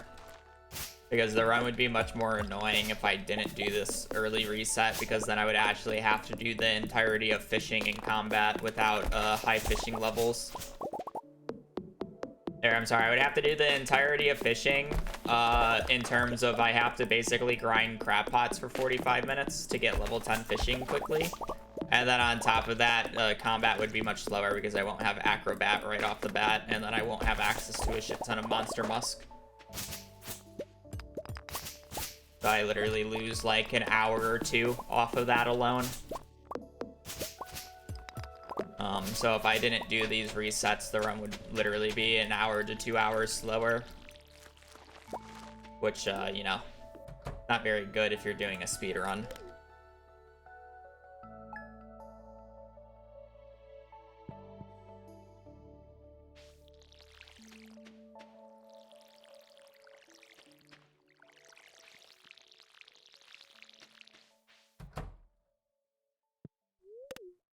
I would kill it literally up until an NPC or until I start friendships with NPCs, which is 10 hours into the run. That said, at this point, because of the Terraria update, like any run that has books, I'll probably just continue to the end, and that'll be our journey through perfection. Or like any run that I, you know, like get to Ginger Island, essentially, I'll finish at this point. Regardless of like if I lose a bunch of time on the Ginger Island split or whatever. You know. But, yeah, I would normally kill it whenever I don't think I can get a time or a PB anymore. It doesn't matter if I'm 30 seconds into the run or 10 hours. I really don't care. The goal is a PB, not just to finish a run. But again, that said, I'll be switching over to Terraria on the 27th, so I would feel bad if I literally ran this category for like 2.5 months and I never finished a single run. I'm more down to just finish a run at this point than anything. But to be able to get to the point of finishing a run, I do need books, so I'm still resetting for books.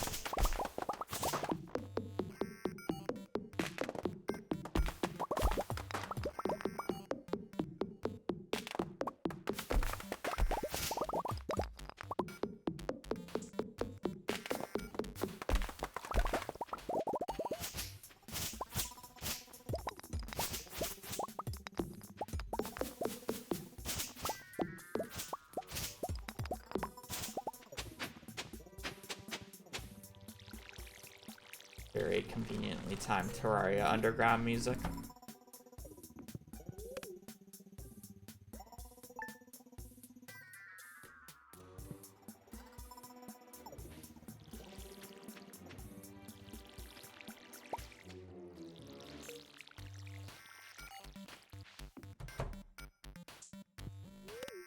But yeah. I don't really get attached to runs.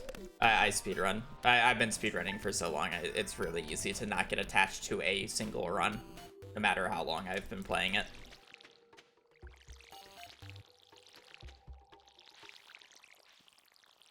Like for CC, the only time I ever get attached to runs is when I'm literally running with the final items in my inventory to turn everything in. Because then I know it's done.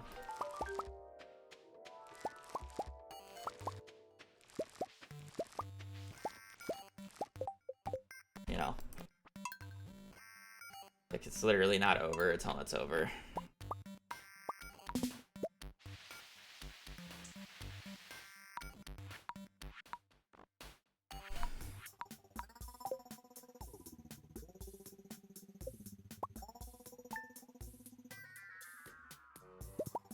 I don't play classes in Terraria playthroughs. I think if you play, if you play classes, you're doing a challenge restriction run, but I don't really play a challenge restricted run for Terraria. Not how I play it. I play what I want. I'm not going to be like, oh, I'm going summoner only, therefore I can only use whips and summons. No. You know, it's like, oh, I'm playing ranger. Oh boy, I can only use guns and bows. Yeah, no, I'll have a sword on me. I'll have summons to be able to activate at the same time for extra DPS. I think the concept of class restrictions is like fine as an inherent challenge, but it's like I don't play like that. That said, I'll most likely be primarily summoner on the new update because of all the new whips to test them out. But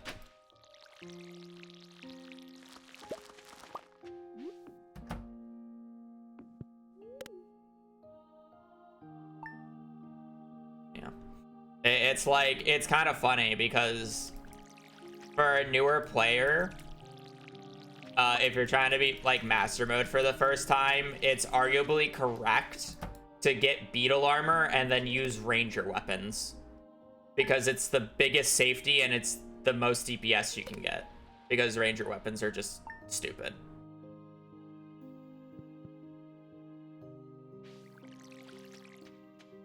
Because you don't need to be on screen. And then even if you do get hit, you'll basically take no damage.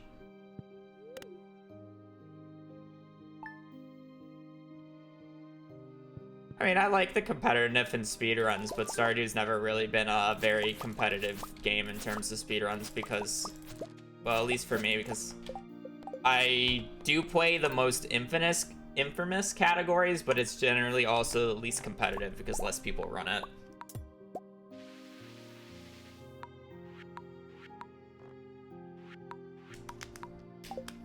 So it's like I'm very content playing the game against myself rather than competing with the time, but it's still fun when somebody takes the record and then I have to take it back. You know?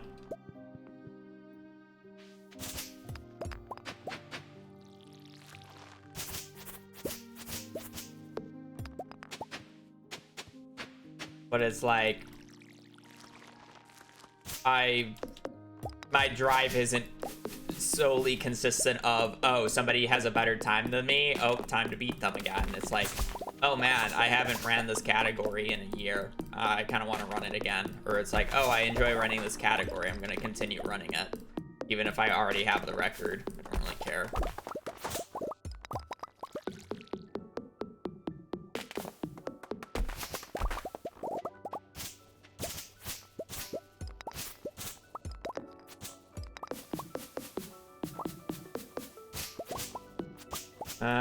Resets are slow and tedious. It's about a 1 in 21 chance that I get out of the first 10 minutes, and I've technically done that twice today already. So I'm not really expecting to see a third.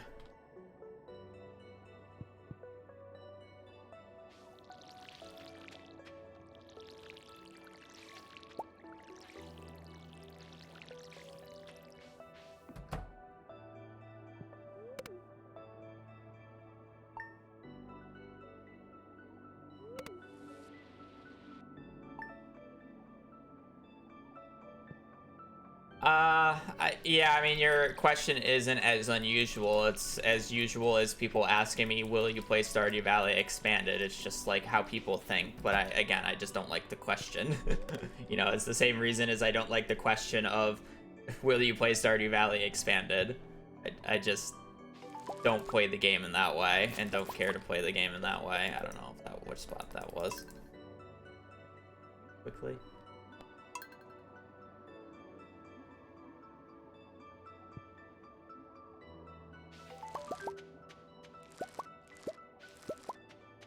I mean, if the question is what's your, like, favorite class archetype, it's Summoner. I think I enjoy the minions and whips the most out of every weapon type, but it's not the one that I go the most because generally when I play the game, I do a master hardcore challenge, so I'm going to use everything in my discretion in able to beat it. Or I am doing a speed run, which doesn't care about classes. And if it does care about classes, the answer is melee and range, because those are the best for speedrunning, because they basically take little to zero resources to actually be able to use. You know? And that's the issue with the question. It literally just doesn't work for me.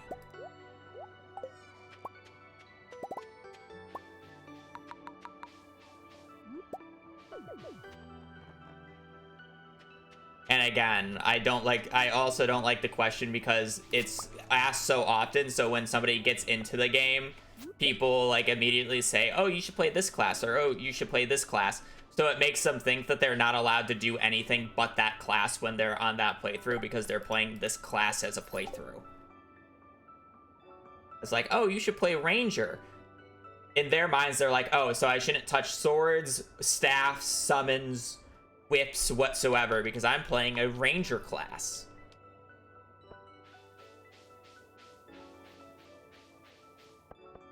You know.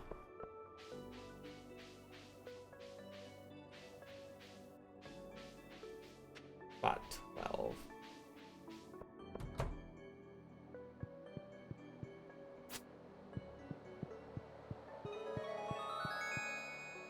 God, I fucking hate Windows 11.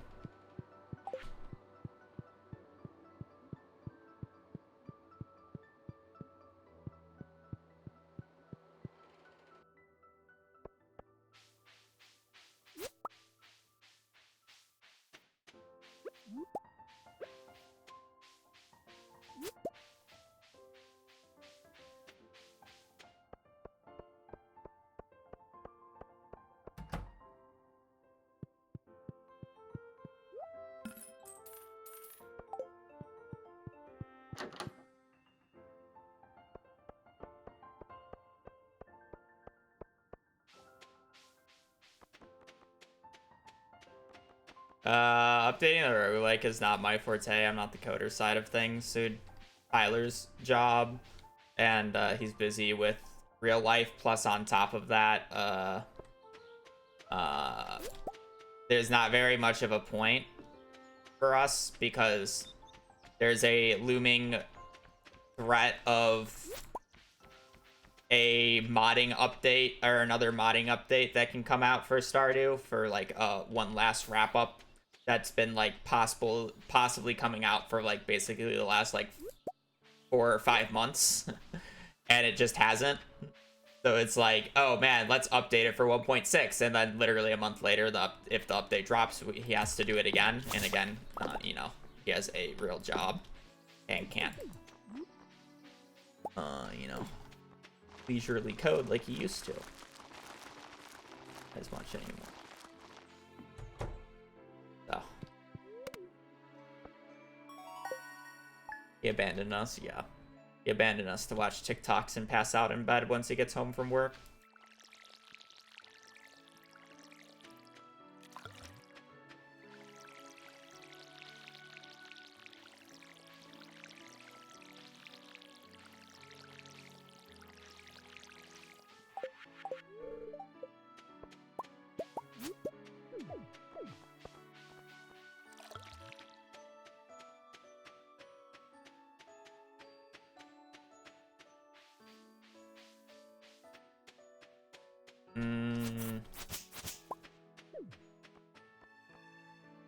It's not that optimized.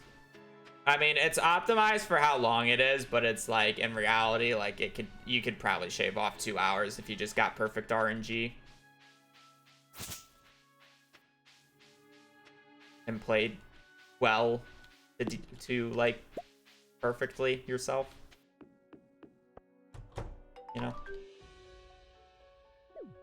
But it's just so unrealistic of that ever happening that it's like a good time otherwise. That's more of the thing about it.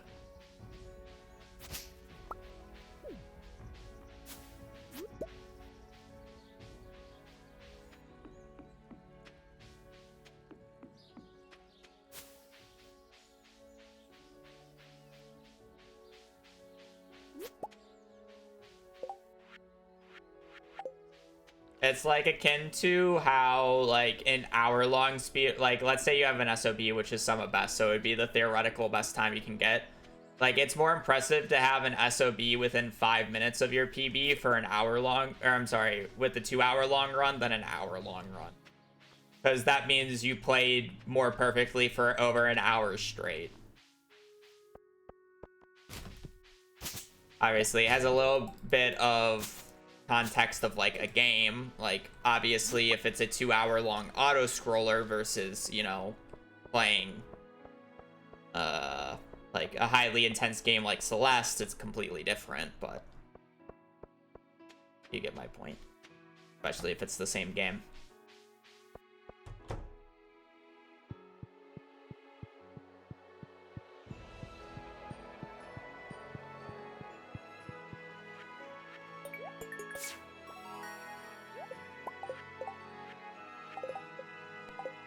I'll probably do one more gold quality crop again. Like I wouldn't say I'm mentally out of it. Like if I got another garden bundle, I would be able to lock in and play.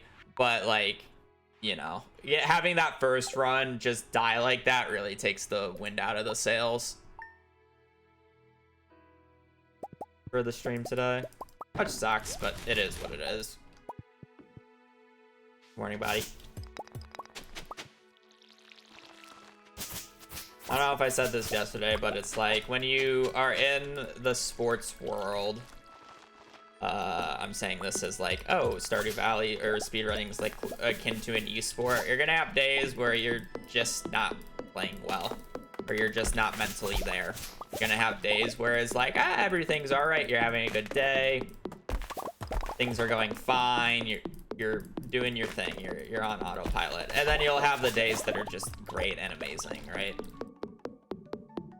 And it's really easy to point out the days that are like super bad because everybody remembers the bad stuff. It's like no one ever remembers the good stuff.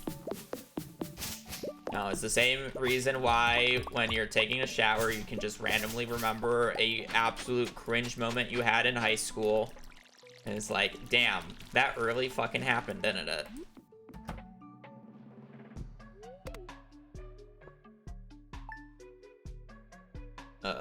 You know. And today is just leaning on one of those unfortunate days. It is what it is.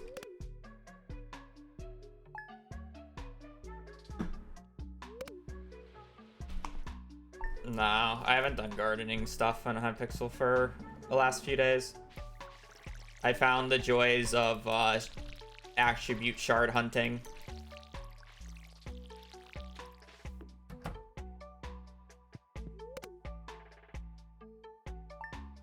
And lagging out the server with the black hole thing.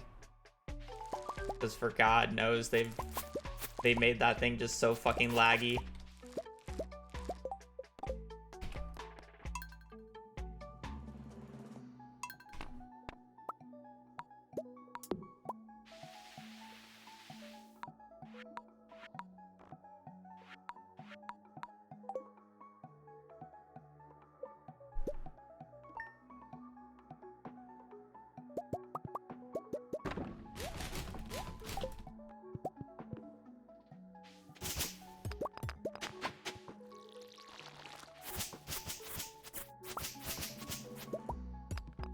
Badge.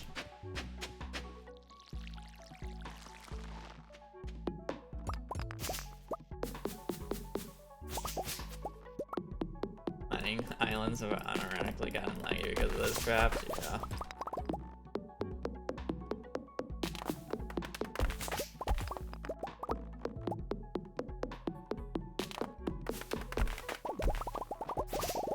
I hate the axe and how much less damage it deals. I start manipulating how much damage I deal by unequipping buffs through the booster cookie thing and de-equipping armor. So I can do like basically all but 100 health of the mob's HP and then just suck them up in the black hole instead of having to hit each mob like 7 times with the fucking axe. It becomes just a math equation. It's pretty funny. It was a nightmare to do when the mob's HP were doubled, though. It's nice that it's back to normal, though.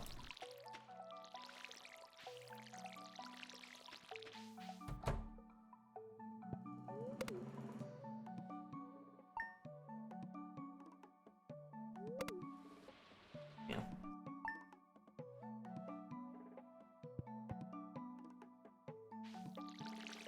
I was finally able to actually start zealot killing, though. I was kind of locked out of doing that until double HP was gone.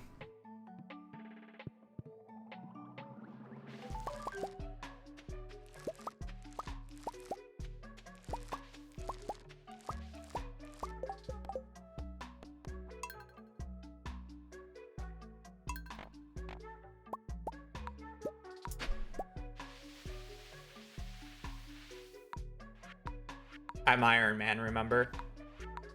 I can't just buy shit. I'm literally pre-dragon armor.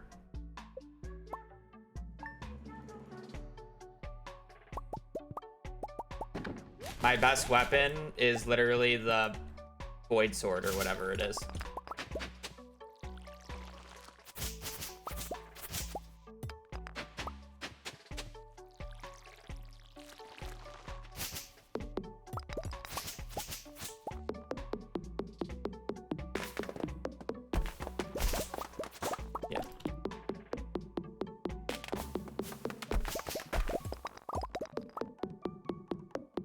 I also really need to get, well, I mean, I got it yesterday, but aspect of the end, I needed the teleport sword because I have to manually craft that. So I need to kill a bunch of Endermen for that.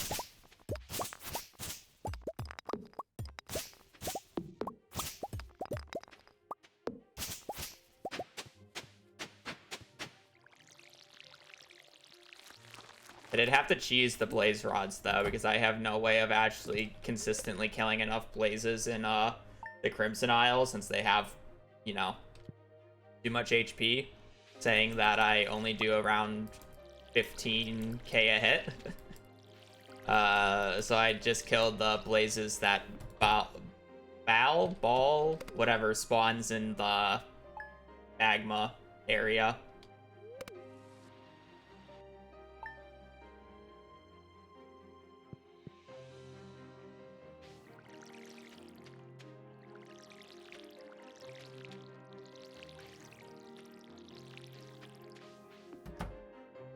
Because they drop blaze rods, which is kind of funny.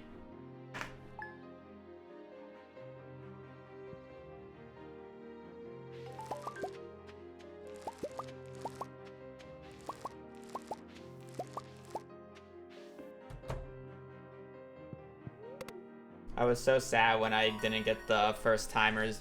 Wait, why did I sleep a day? I'm on autopilot. When I finally did a nucleus run, I technically have done 2 now. And the first run I didn't get the RNG drop.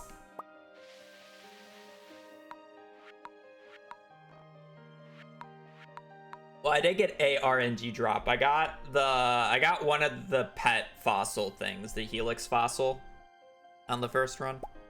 That was fun. I don't think for the 8 months. I think that's still in the forge. I don't think it will really do anything.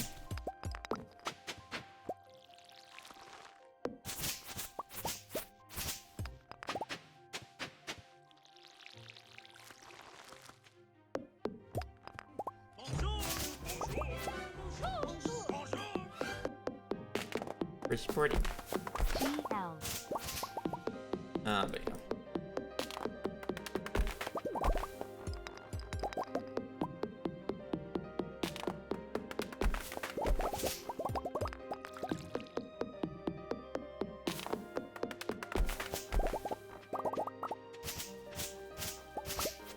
Well, yeah, I don't really fish though. I went through the entire trouble of making the diver's armor and realized I need fishing level 20 to actually utilize it, and I was like fishing level 15. I find it boring. Do you match the color of the overall trousers to the... No, the stuff is just randomly picked via the random optimization button. I do feel like there's some sort of filtering to it though, because a lot of the times it does just end up matching somehow. So I think CA has some sort of filters on it, but it is kind of funny to notice how like often the randomization thing does. The only thing my macro changes between pressing the randomization is the hair, because when you switch between genders, the hair goes back to the default for whichever gender you select. So I randomly switch it back to the randomized variant by having a macro basically click a random amount of times. But yeah, other than that, the character randomization is just like blue, like I don't do that on purpose. Like it's literally just clicking this, you know?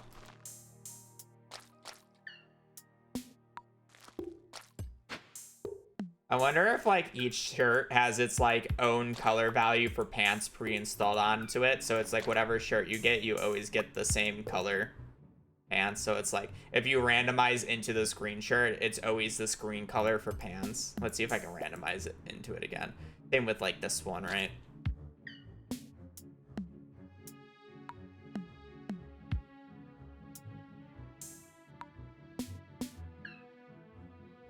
Yeah, I'm pretty sure it's the case.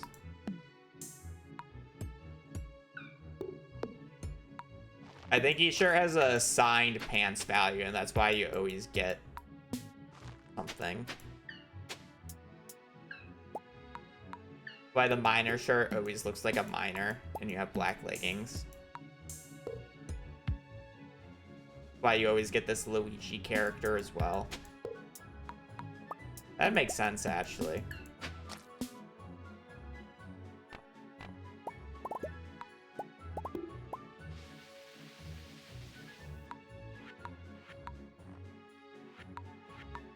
I think this is Sony.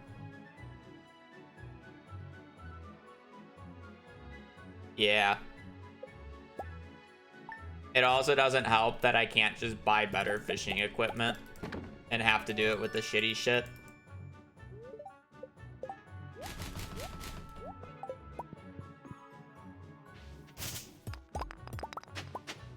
Because let me tell you, it's not fun trying to kill a mob with a lot of HP when your best weapon is a void sword. Realistically, I should probably go out of my way and get that Viking axe or whatever. I don't really do any combat outside of the end because I find combat extremely boring because it's 1.8 combat.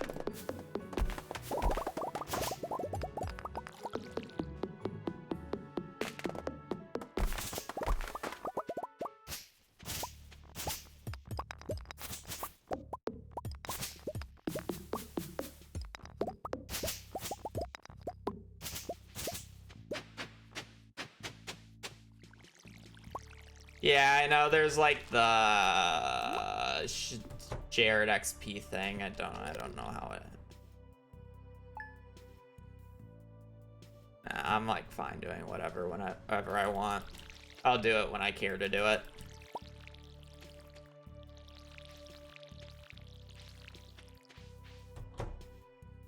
I'm not in no rush. I don't even know how much longer I'm going to be playing it, honestly, because I'm probably just going to drop it as soon as I get back into Minecraft speedrunning, and that's more of the thing.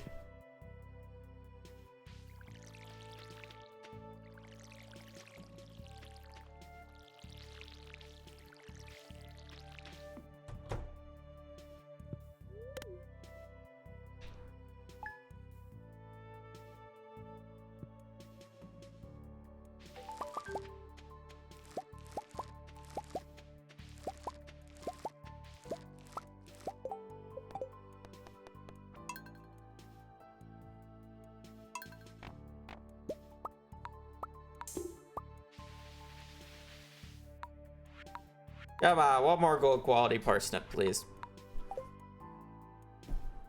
Uno mas. Free me from my shackles.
Love a good old silver quality debate. Bathroom.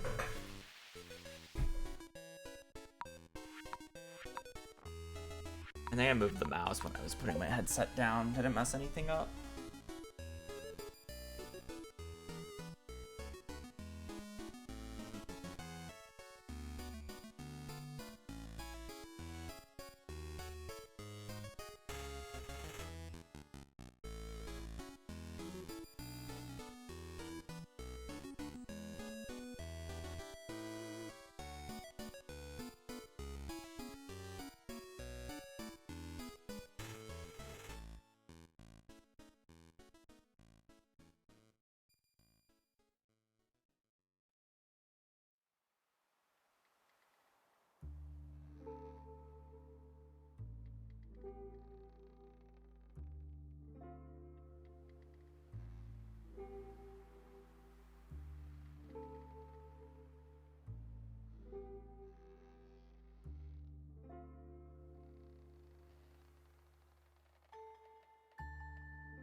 Our key buttons.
What is this character? Huh?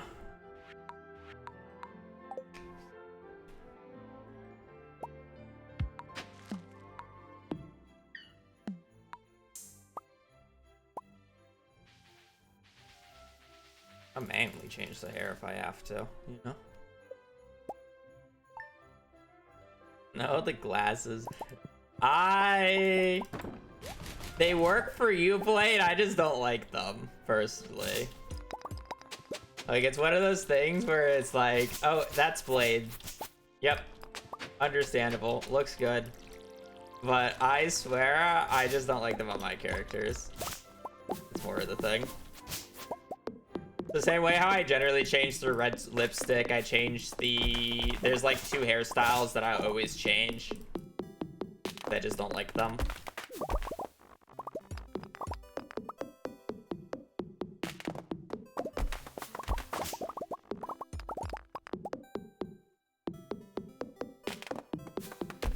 I didn't realize this hairstyle is like off-centered. I guess it makes sense.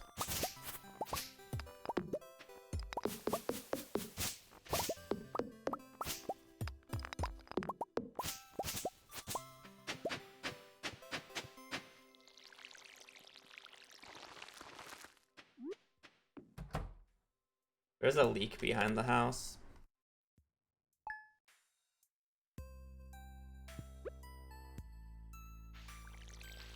It's just hiding. It's just shy.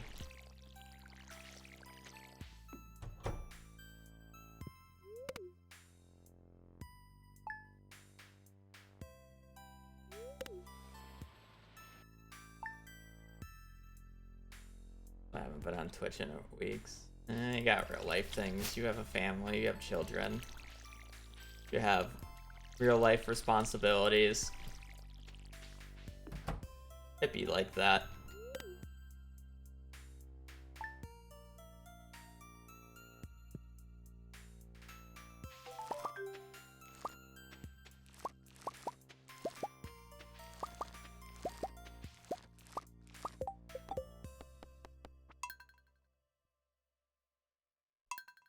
Week road trip. Oh, that's fun.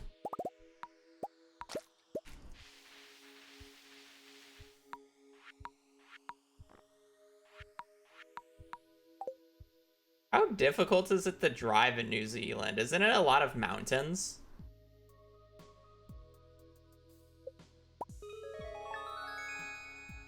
Isn't it a very mountainous, rain?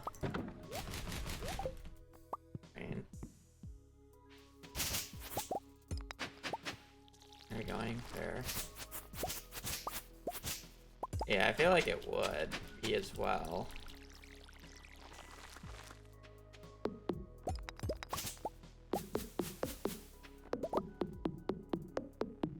But yes, there's quite a few mountains. Okay. This is like, I used to go on a lot of road trips when we were younger. It's like, the first time I was on a plane wasn't until I was in high school. So it's like, and I've been to a majority of the states in the US, and we used to just travel by car. Like, we've driven all the way to Yellowstone from Illinois. You know? We drove around and touched all the Great Lakes in a year, or I'm sorry, in a week. Going through Canada.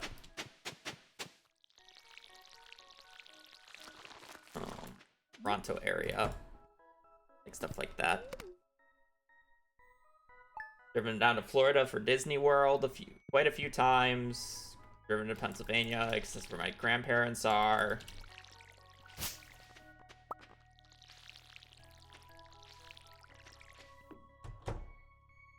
I guess I took a train all the way down to New Mexico for Philmont at one point. That wasn't a drive, that was a train.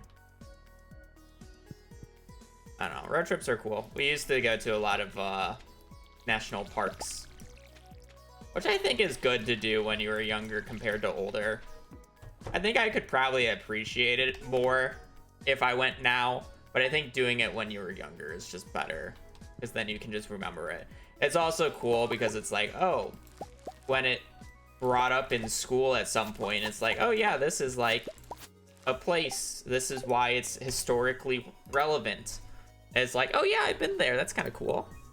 Like, I've been to Mount Rushmore. I've been to Washington, D.C. I've been to Gettysburg. I've been to all these different things.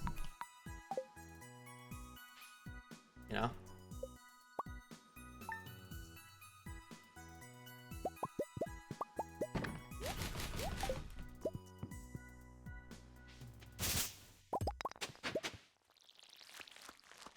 The points is the probe RNG.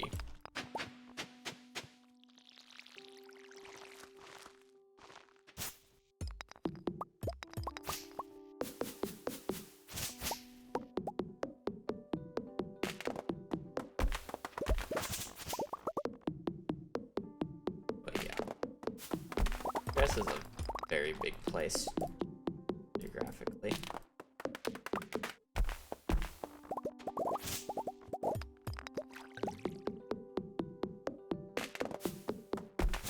What even is the size of New Zealand? I guess like the easiest way would be compared to a state. Is it like California size?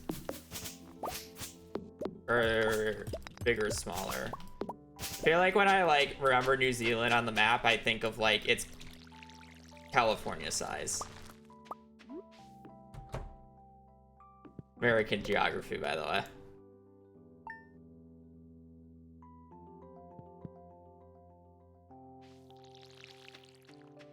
I think it's a bit smaller, but smaller than Japan. Oh. I love how the link is. I find the link so funny because it's the map porn on Reddit, but it's just like I just see porn in the in the goddamn link. I'm like, what is this? What did Blake just put in my chat?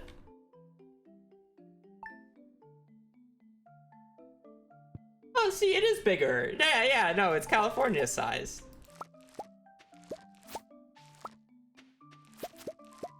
Maybe it doesn't have the same girth, but it definitely has the length.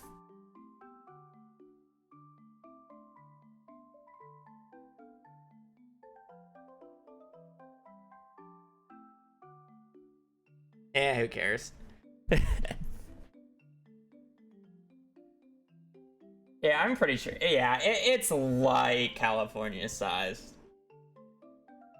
It's bigger than I thought. It's skinny, you know? But it's long.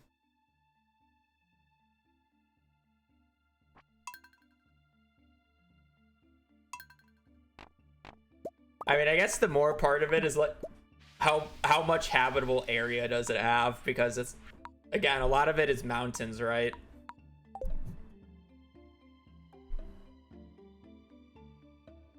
It's New Zealand that has those like trolley elevators up to houses, right?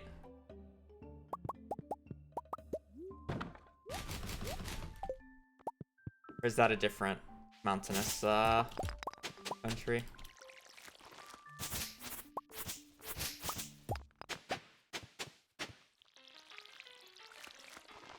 Not as standard. Yeah, but I mean, it's a thing. I think I saw a video on it.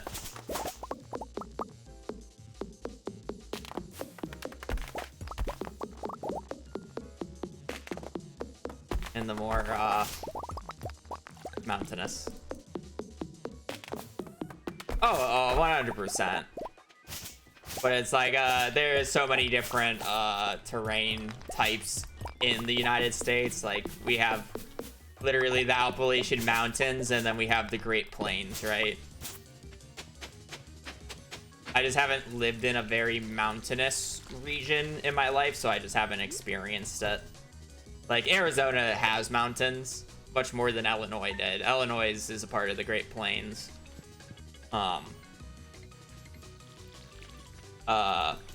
But it's not like we really live in the mountains in Arizona. I mean, I guess when we went up to, oh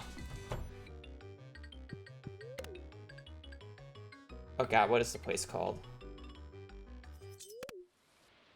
Sedona. Sedona is like a very elevated spot of Arizona.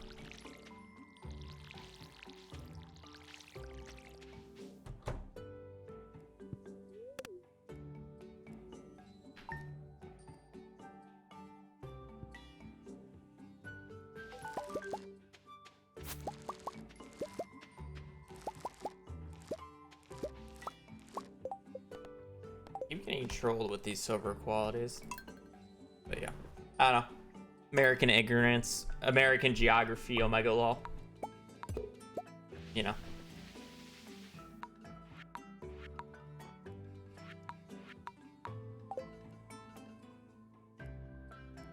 I do find it interesting with like moving or whatever. I think that it was it was probably like a decade ago when I heard the stat, so I'm curious what the stat is now, but it's like, I want to say a decade ago, the average amount of times a person moved in their lifetime was 7. I can only imagine it's gone up, but I wonder what it is now, because it's like, and I guess it depends on what you call a move. Do you call going into like your dorms for college a move? Because it's like, I personally want it. Because it's like, if that's the case, I've only moved once, but I'm probably moving we're gonna end up moving like a second time here shortly. But I mean, it would be obviously 3 if that counted, or 2, 3. You know, it's like, obviously some people move a lot more, but some people just don't move whatsoever, right?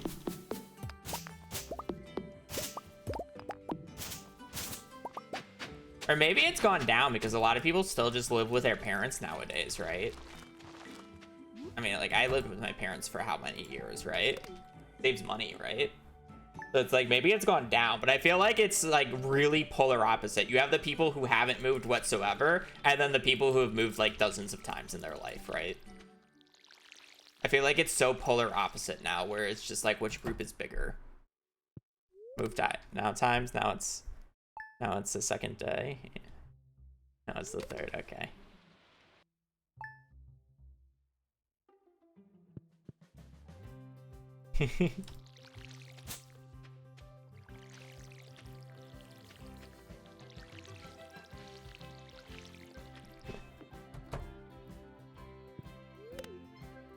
I don't know if it's luckily that you got kicked out when you turned 18. I mean, I can understand it from like, oh, you gotta fend for yourself and it's like a wake-up call, but at the same time, it's just like, it's so much more pressure, and it's like, I know if like, oh man, streaming doesn't work out, oh man, I am struggling with money now, I can easily just move back with my parents and they would be totally fine with it.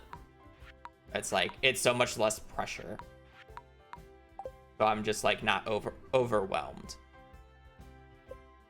I don't plan on that. Like, I'll be doing fine, and even if streaming goes underwater somehow, like, it's like, just get a you know, shitty job for whatever long until I regroup.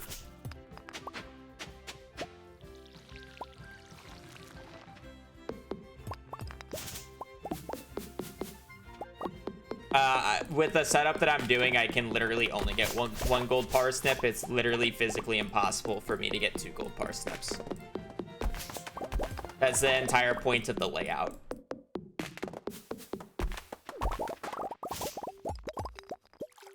Where if I just planted it in the 15 box, or like the 3x5 box, there's a chance that I get 2 gold quality parsnips, which technically, theoretically, lowers the amount of lowers the odds of me getting gold quality parsnip, because it's not random.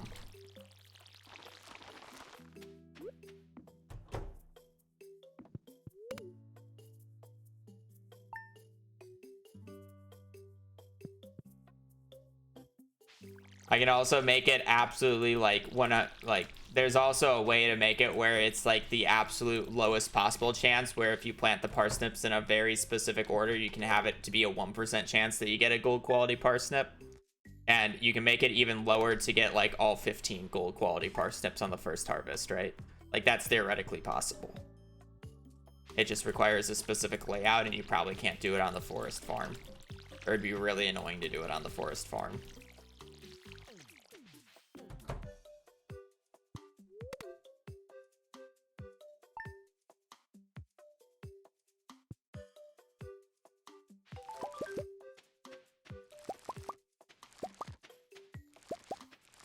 But 2 gold quality parsnips would be a contrast of interest, because the spots themselves are supposed to tell me about the seed. They're probing RNG.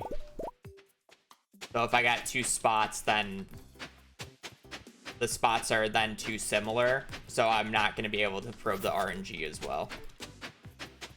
Actually, I guess I technically would be able to probe the RNG better, because I can just do the in-between of the 2 values, because the 2 values would basically be the same, where the range lies in between the 2 of them, so it narrows it down even more. But then it would make it so I'm less likely to see a gold quality parsnip, because I'm not spreading out the range far enough to cover every single available RNG range that I can possibly reach. Yeah, it would theoretically narrow down the range, yes. But again, I would then have lower odds of getting a gold quality parsnip, because I'm not reaching as much ranges, which is the issue.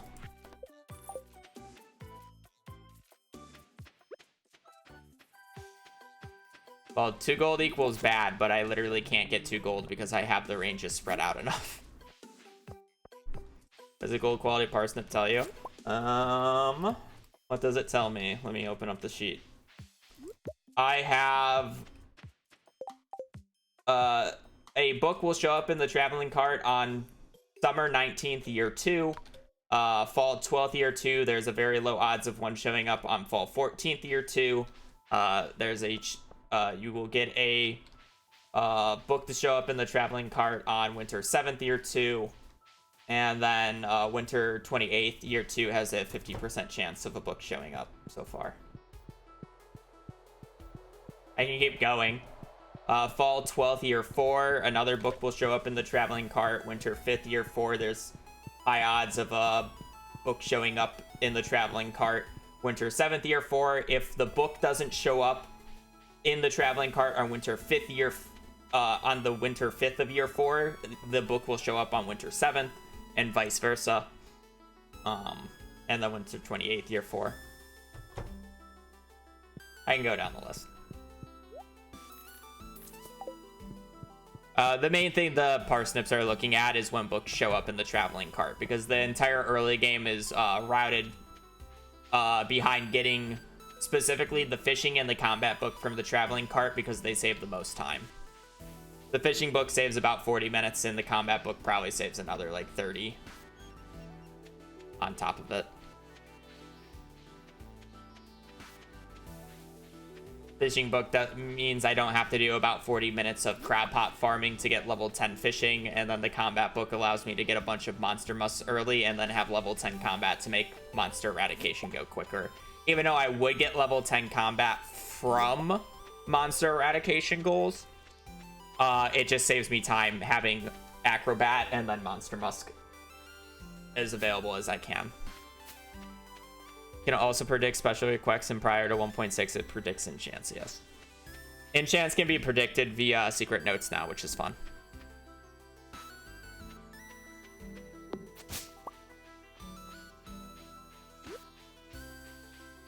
There's probably a few other things that the gold parsnips can do, but they're just not as useful or needed for the run.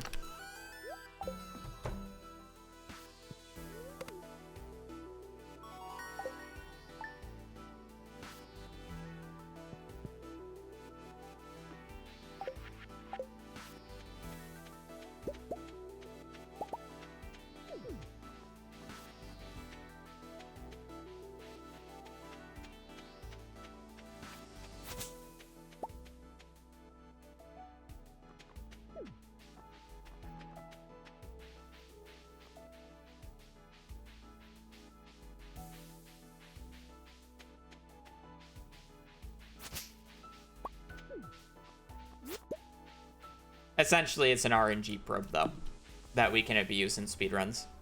Because it's like, it's not a seeded run. So it's like I can't tell you everything, but these probes tell me estimates of what things could be. That's why it's like some things are like what I said, a 50% chance. It's because it's a probe. It's a range that it gives me.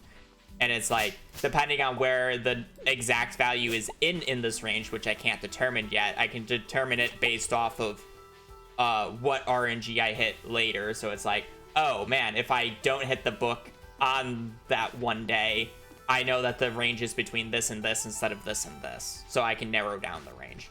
I'll be doing the same thing with Summer Rain later. Like, I see which day it rains in summer, because then that can predict when a floor 1 infested floor of Skull Caverns will show up, which will be extremely useful for monster eradication. Right? Because monster floors have monsters on them. A lot of monsters. So I'm going to abuse that to kill as many slimes and serpents as I can in the shortest amount of time possible.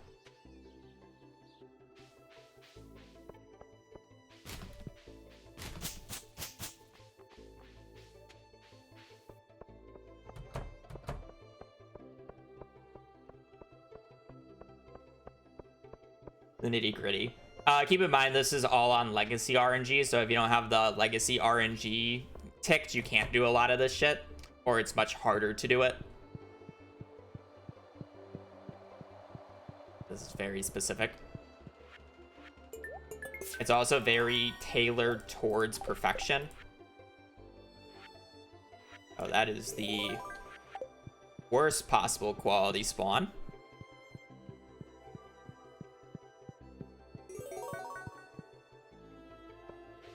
I'm surprised I didn't soft lock there.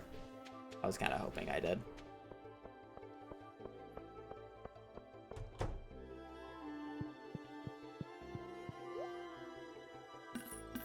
Not gonna lie. What did I need? Cauliflower potato.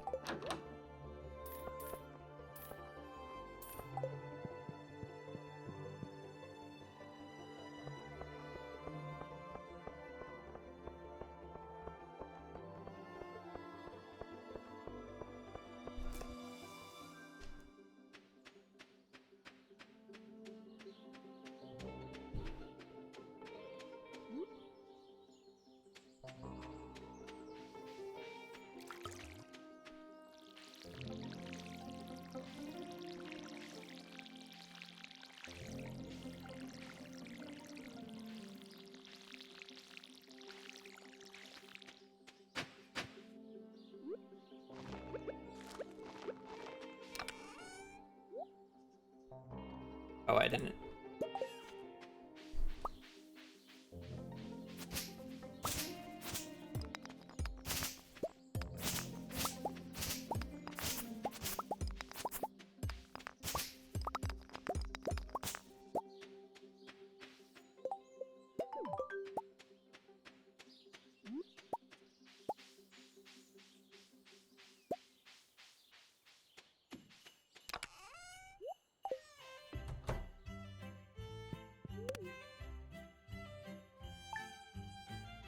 That's a pretty good start.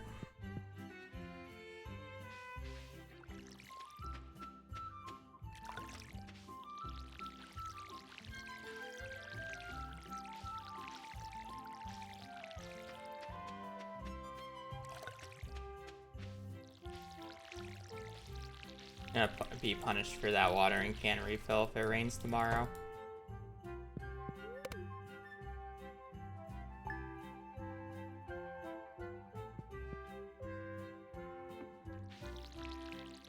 Oh, this won't be made into a video, even if it PBs. I have no intention of uploading another perfection video, a perfection speedrun video anytime soon.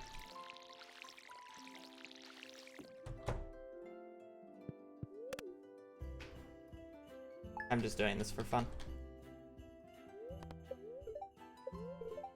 Well, best luck day, look at that, wow.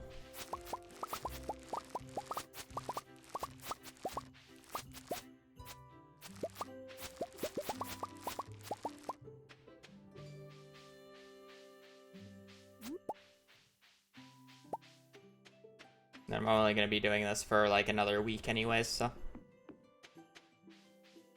Oh, I mean, I'll do a perfection video for when 1.7 comes out, but 1.7 is probably over a year or two away from coming out, so, you know, it would be time to make another perfection video at that point. Remember, CA basically said he doesn't know if 1.7 or Haunted Chocolatier is coming out first. And, let me remind you, Haunted Chocolatier is probably not going to be released for another 2 to 3 years. So.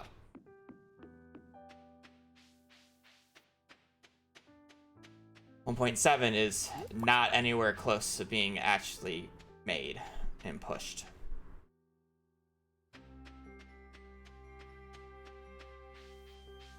It really just depends on the time frame. It's like, you know, if 1.7 comes out before Haunted Chocolatier, then sure. But if it's like 1.7 comes out after Haunted Chocolatier, it's like there's a pretty big chance that I've moved on from Stardew at that point.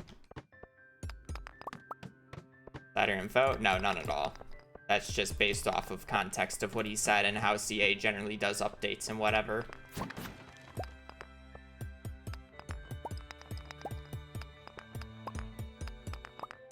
I personally think he made a mistake announcing 1.7. I mean, I hate it because I get so many questions about it when in reality, like, people are overexcited about it in terms of, oh, he announced it, therefore he's going to develop it like, or it's going to come out like a normal patch cycle that most people expect, which is like, you know, half a year to a year.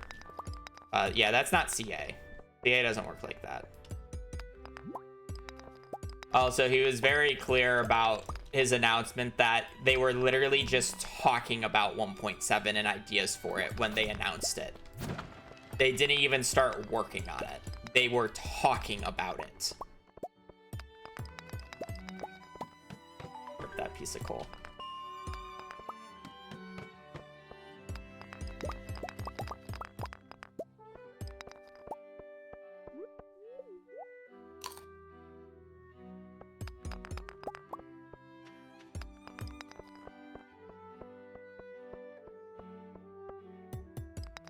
So yeah, again.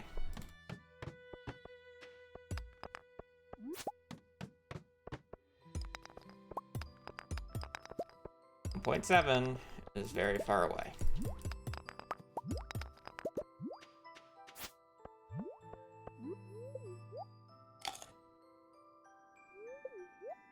Yeah, then of course they're gonna want to release all the platforms at the same time because, you know, the mobile and console community are honestly dickwads and expect everything to be perfect for them as well.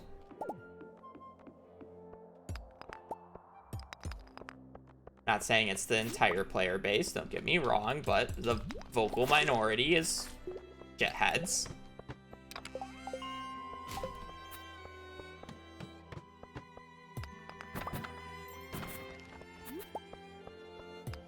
So he doesn't really have a good track record of updating a console or a mobile update without a severe amount of bugs. Just look at the recent Switch 2 release. So to be fair, there is some justifiable stuff there. But yeah.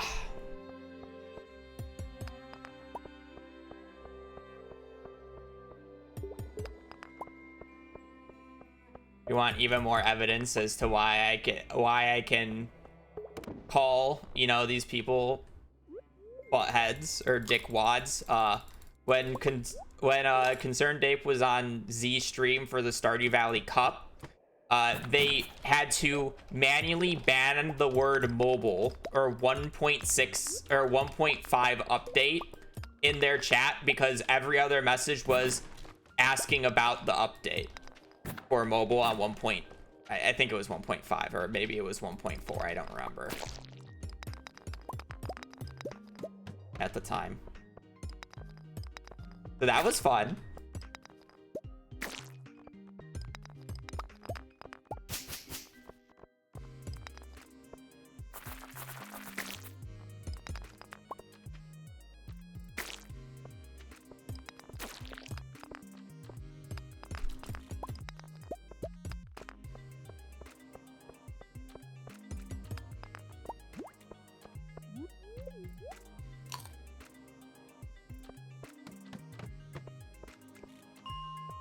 But yeah.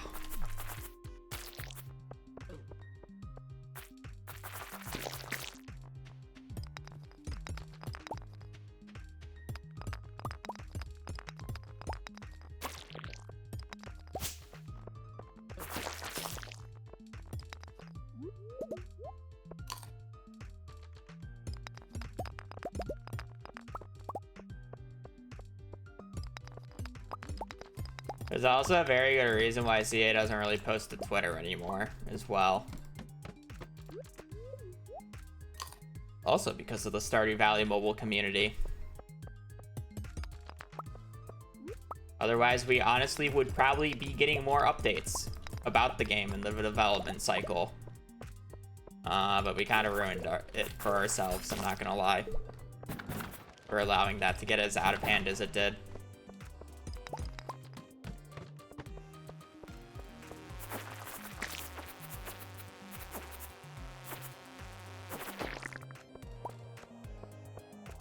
Well, yeah, I mean, Twitter's being Twitter, but still at the same time, it was too many people to just call it just Twitter.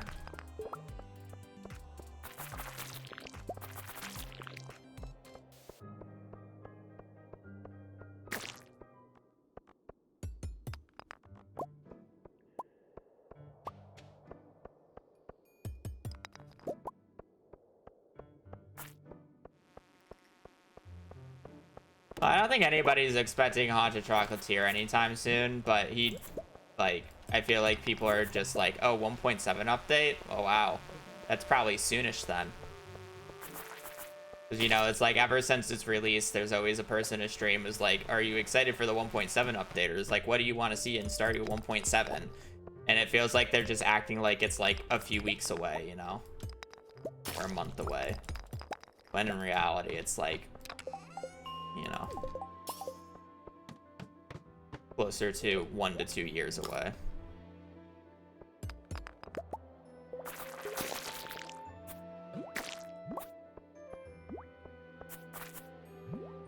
Being nasty. Basically, if CA posted anything that wasn't about the 1.5 mobile update on Twitter for a large period of time, around 60 to 80% of the comments on the Twitter thing would be asking for updates about the 1.5 update for mobile, because it took him a long time to release it. And it's like, you can say kind of the justification was he wasn't really giving that much clear info about it, but he was quite literally most likely contract tied and was legally not allowed to say anything.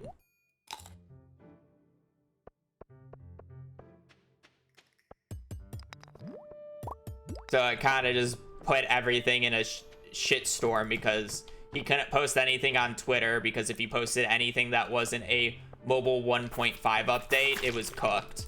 And he couldn't literally say anything about it because he was contract tied.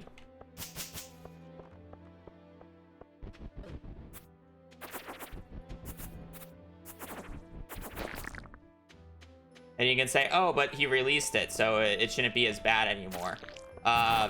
No, it's kind of just as bad. It's just shifted from, hey, instead of this, it's like, oh, when is this gonna get fixed? Or, oh, you know, when is this gonna get fixed? It's basically tech support.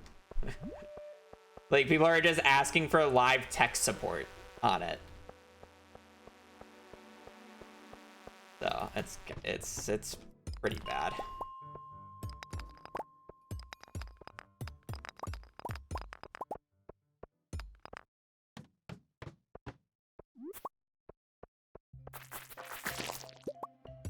So, I mean, you know, he's a saint for even being able to fucking update the game. You know, if I was CA, I'm petty though in this way. If I was CA, 1.6 never would have came to the mobile platform.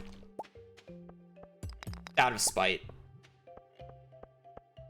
So bless him for doing it, but out of spite, I wouldn't have even updated 1.6 to mobile.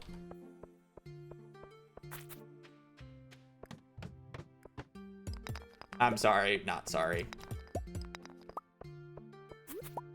But hey, he can look at the bigger picture and know that a majority of the community weren't the dickwads on Twitter, so he would update it, but...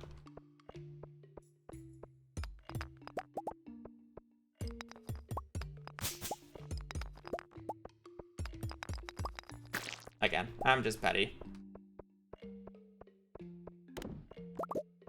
I am semi... Oh, okay. I mean, it's too petty. I shouldn't say my actual thoughts. My fucking petty thoughts are... I'm saying it anyways. My petty thoughts are literally like, he shouldn't release Haunted Chocolatier on mobile. And it should only be PC. But...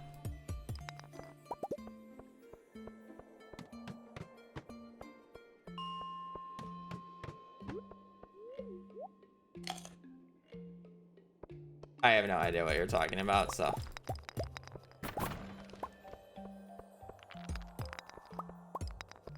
And I don't really discuss politics on the channel, so... Not really interested.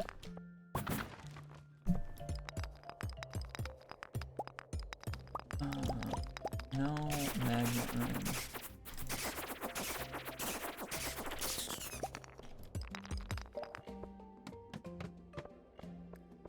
We're at 93 copper and we're on floor 32. This is not a good look. Income equals pettiness. No, I mean, I literally just said I'm petty about it. I'm not, again. You can see the bigger picture and understand that it's not the entirety of the mobile community that was the issue, and just the very loudmouth people on Twitter. And Twitter is a social media platform that shouldn't be taken seriously. Let's be real here.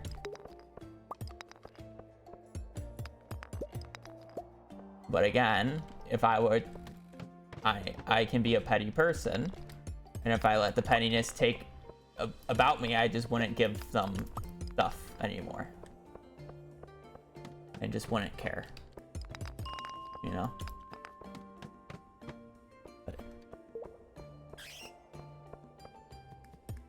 Obviously, people who play Stardew Valley on mobile who are hearing me say this are probably not liking that statement, which is why I said I probably should have just kept my mouth shut on that thing, but, you know, I'm saying it more as a joke. Not really, but at the same time more of a joke because it's not my decision.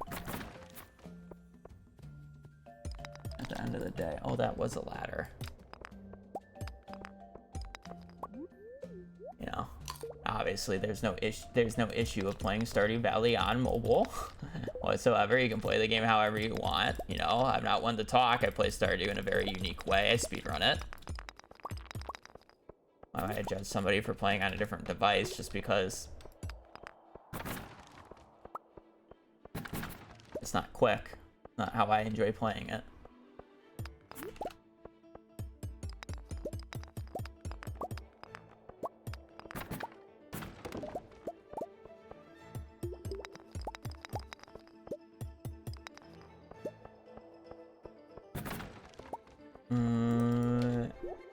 Under 29 copper, not very good. Not gonna lie.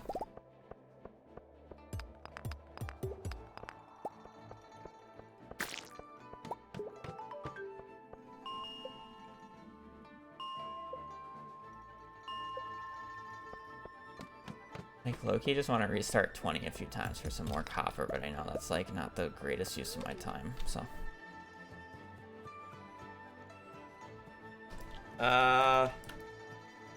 Well, I would only be able to do it on a Switch, and I'm not really interested in playing it on Switch, so... I can literally get the same experience by just hooking up a controller to my PC and playing Stardew Valley on my controller via my PC. As, like, the quote-unquote experience. Realistically. Because I'm not gonna play it. I'm not gonna play it on mobile. I have no interest in trying to get a capture card for mobile, and I have no interest in playing with mobile controls. This is from Genshin. At the bottom of the timer. But yeah. It would be much easier to actually screen record me playing the game. on PC just with a controller instead.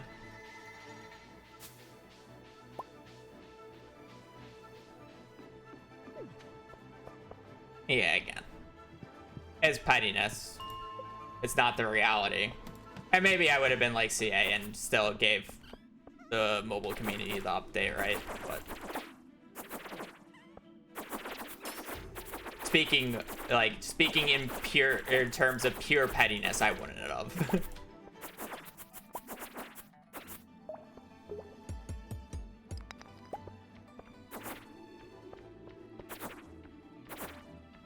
But I also probably would have been more outspoken about it on Twitter. So if I was in his shoes, about like, hey, you guys need to fucking relax.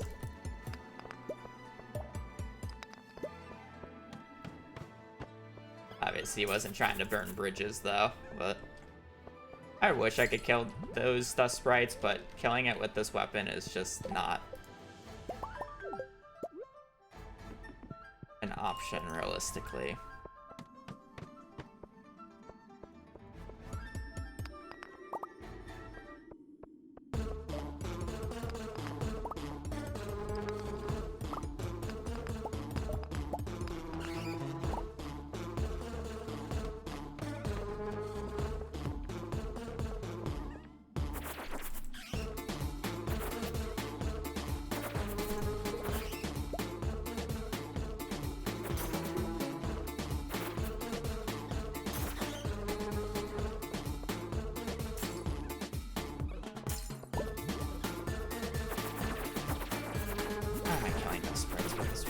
Literally just waited until I get a forest sword.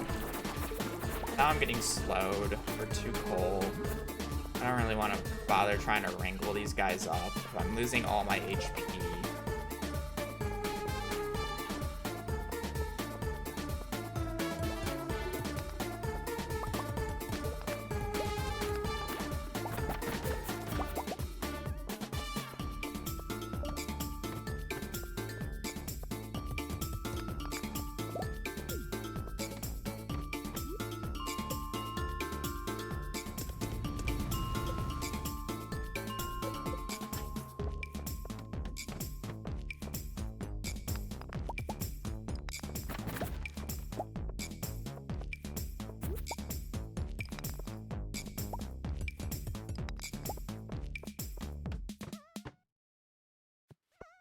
Okay, Nightbot, that's criminal. I even turned down the aggressiveness of Nightbot.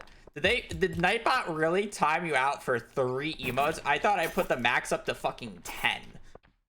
It used to be like 5. What is wrong with you, Nightbot? Holy.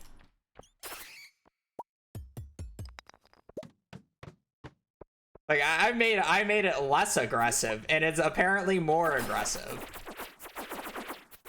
God, I hate Nightbot.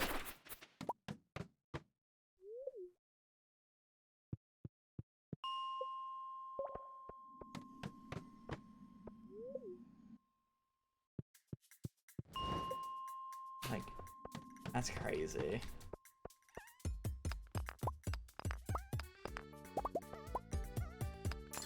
Like, Nightbot was timing out too many people too quickly before, so it's like I turned down the aggressive nature of it, but it's like 3 emotes counts as...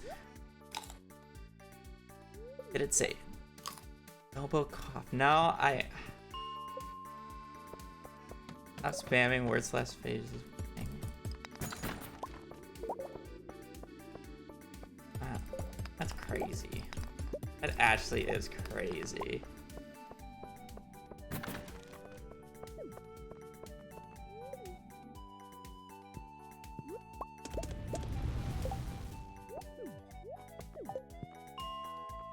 Like, I double take that because it's like I didn't see the message, and I remember there being like a 3 emote, you know, message. I'm like, where did that go? And then I see it just like, message has been deleted. It's just like, what?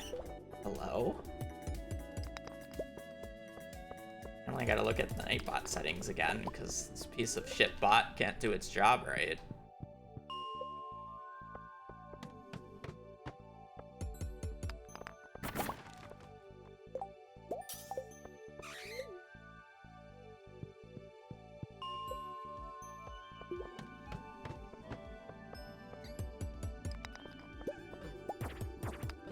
I hear we are piloting on Nightbot. That's Blade Human is in chat. Blade Human. Goated bot, by the way. I mean, goated human. Not a bot. I've reset 10 hours into the run before.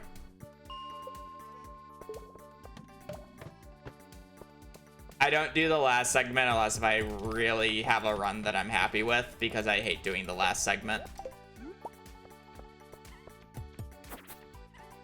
So I'll basically give any excuse I possibly can to not have to play the last like 4 or 5 hours of the run. If you're wondering what the last 4 to 5 hours of the run is, it's friendship.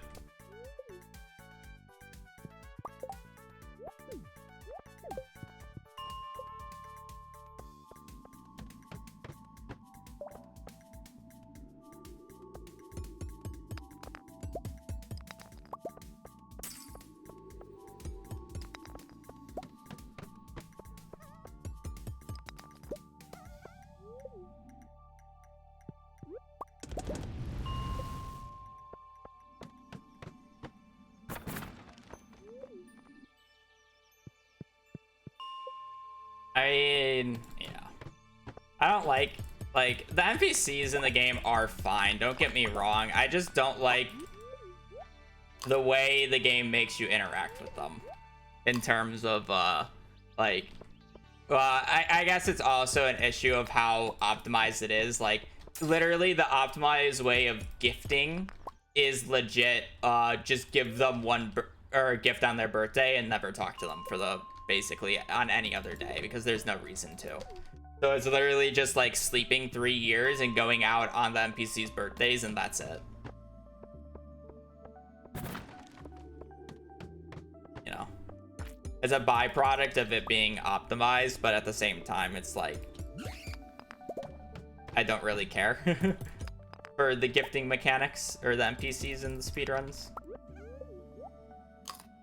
Also, this run is not going well because I don't have a forest sword, so I can't really acquire the coal that I need. So we're gonna be really annoyed on coal. Not to mention my copper amounts is really piss. I still need another like 59. I still need another 59 copper. And like another like 20 coal.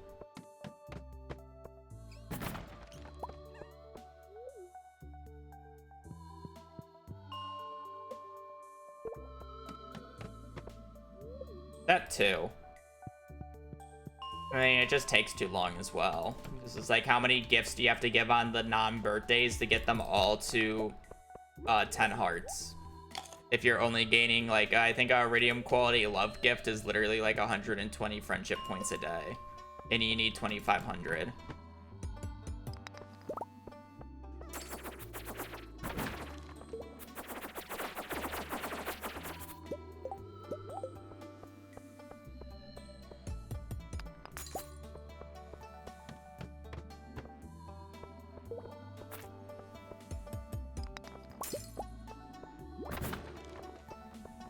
Would you unironically be going out less days in total, though, if you did that?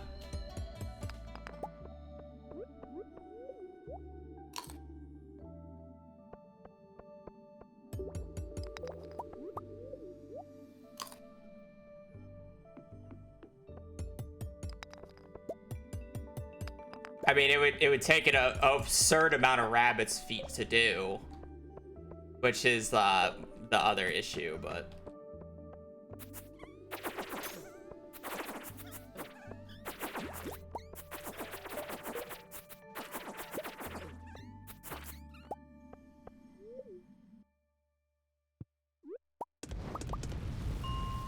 Okay, well, we're 5 iron over the amount that we need, so I still need to gather...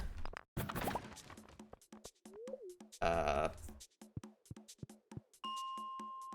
just realized this run's also, like, extremely poor. I'm honestly, not gonna lie, I've mentally given up on the run.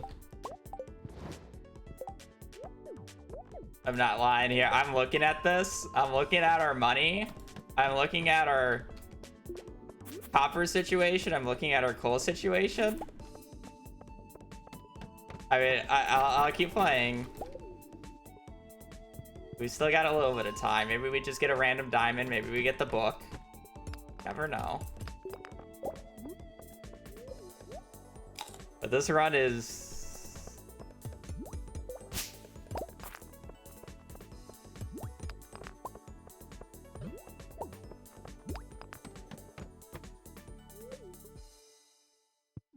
not looking good.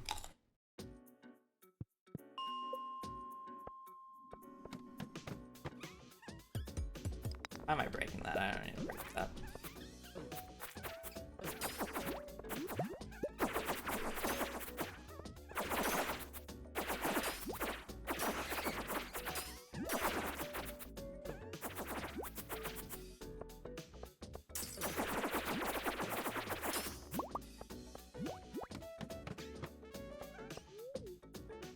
I need like a fucking...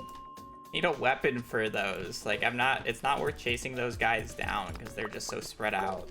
Like, that group one on floor 41 there was good because I didn't have to chase them all. Where on that next one, like, I would have had to chase them so far, it's just not worth it.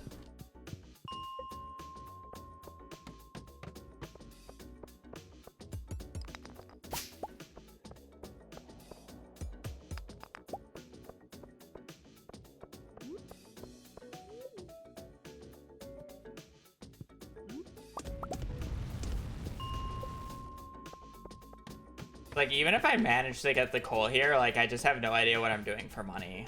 Like, I have to sell everything. I mean, I guess I just go left side and just pray that left side covers me. Is the realistic answer here. But again, like, I still need... oh god. I need 12 more coal still.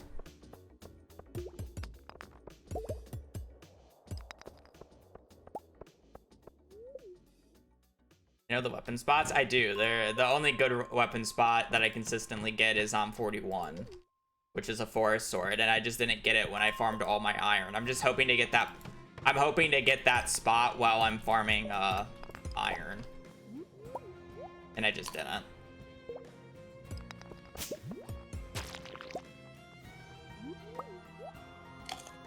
You know.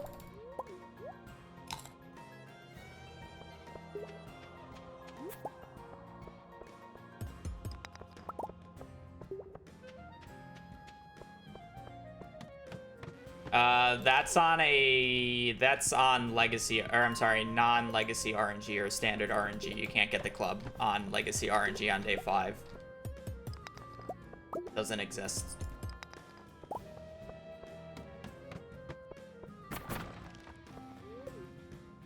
The first club you can get on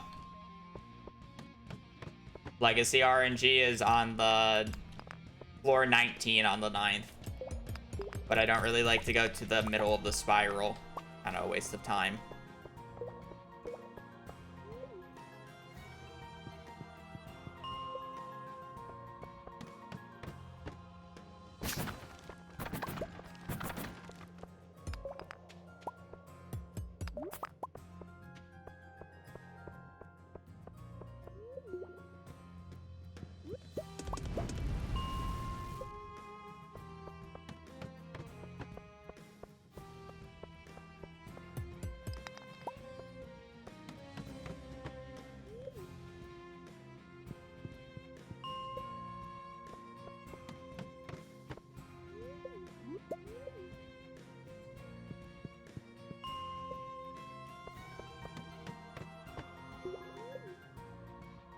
Just get a copper clump that's like near the ladder, please.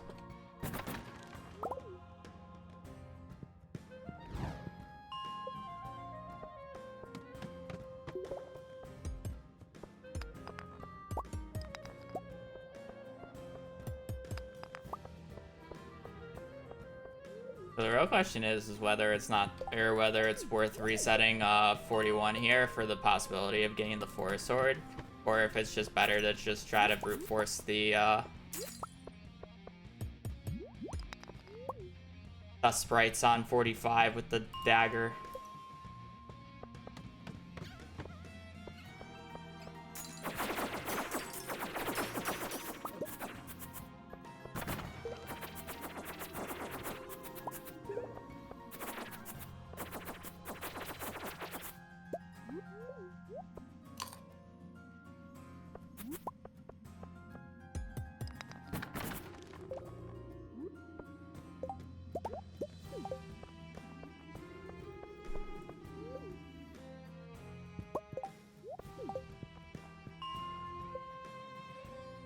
Uh, 6 plus 29 is... Oh, there it is.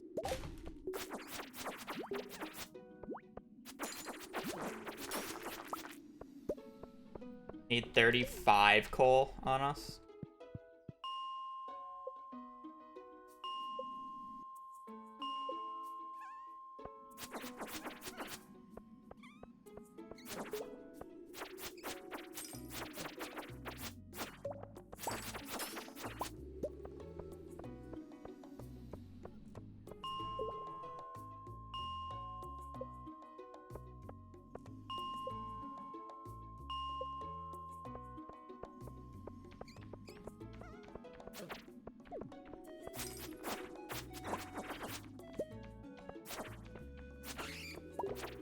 Be able to get a piece of coal from this.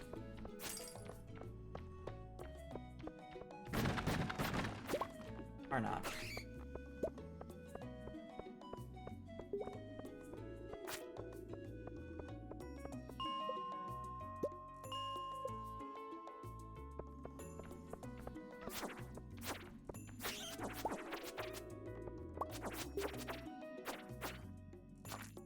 Do I want to play this? I'm kind of like so tempted to not play it, but at the same time, it's just like, holy fuck.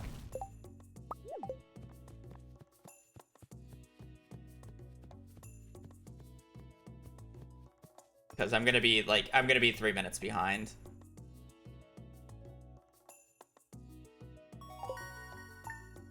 No, my PB finds a jade. I don't save any time from not having to find one later.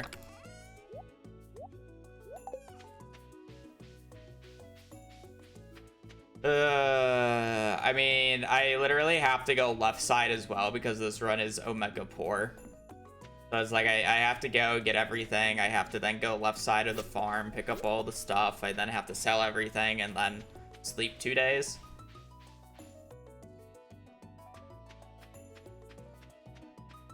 Yeah, but I'm also like slightly just done with playing Stardew mentally today. So that's like the other reason why I'm like debating resetting. Like if I wasn't mentally done playing Stardew today, like I would 100% play this, but it's like I am like I'm realistically mentally done right now with Stardew.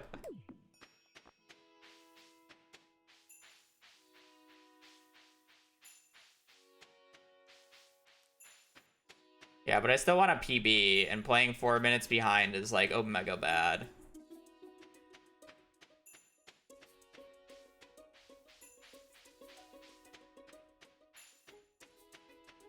I just know if I reset, I'm gonna look at the save file and it's gonna have books, and that's the issue. But I'm like not mentally here, so I'm like actually just down to reset. I'm kind of curious how much money I'll have. I was kind of hoping I wouldn't get any morels over here, so I had an excuse to reset on Forge, but of course the game's gonna give me some money.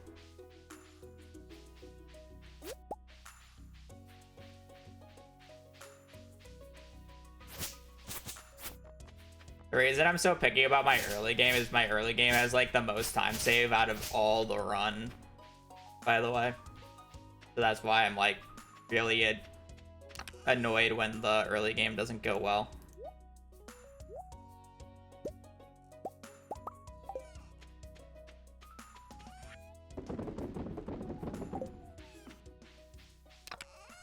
Yeah, I have more money than I thought I did, I'm not gonna lie.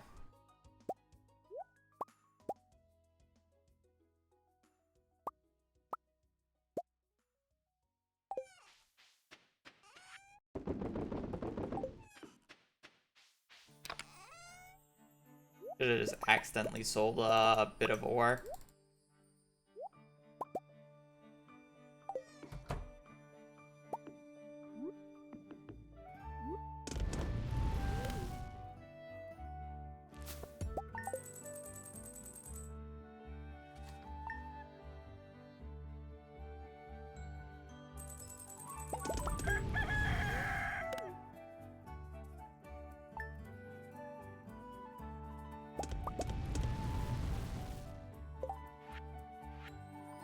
not playing this. Never mind. I know. I'm about to lose another 2 minutes. I had to remember if it was rare crops or what, or quality. And I'm like, it's quality, and wasn't it the worst quality spawn you can get? Melons, yams are the worst quality crop spawn you can get. I'm not playing that out of principle. Like, if you get melon, or if you get blueberries and pumpkins on one of them, it's fine, ideally both, because then you don't have to think about it. But the fact that I have to do melons, yams, and corn, it's gonna get so much time and money. I just don't care. I just do not care enough. All right, time to baby rage.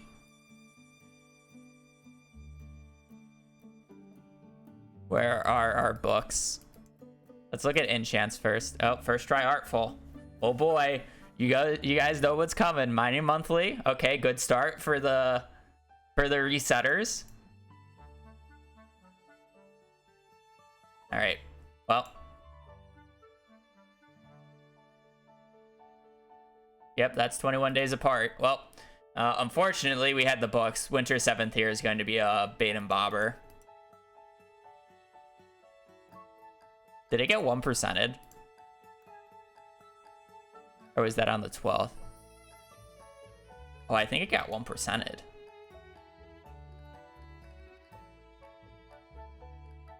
Oh, never mind. The run didn't have the books. This should be it, though, no, right? Oh, no, it's on the 12th. Never mind.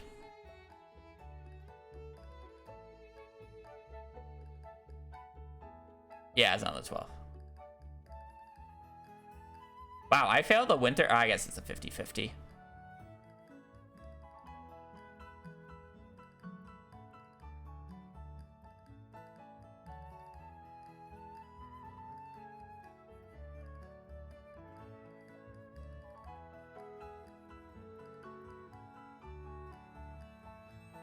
Never mind.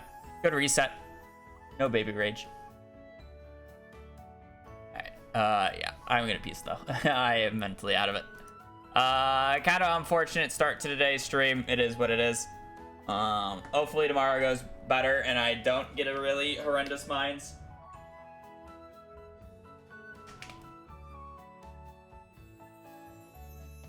But yeah, I'm gonna peace. I'm gonna get food. So, that said, I'll be on tomorrow. I'll be doing more runs. I'll start around the same time. But yeah. That'll be it for me today. I do appreciate you guys watching. I appreciate the support. But yeah. I hope you guys have a great rest of your day. Stay safe out there and just take care. Later. Peace.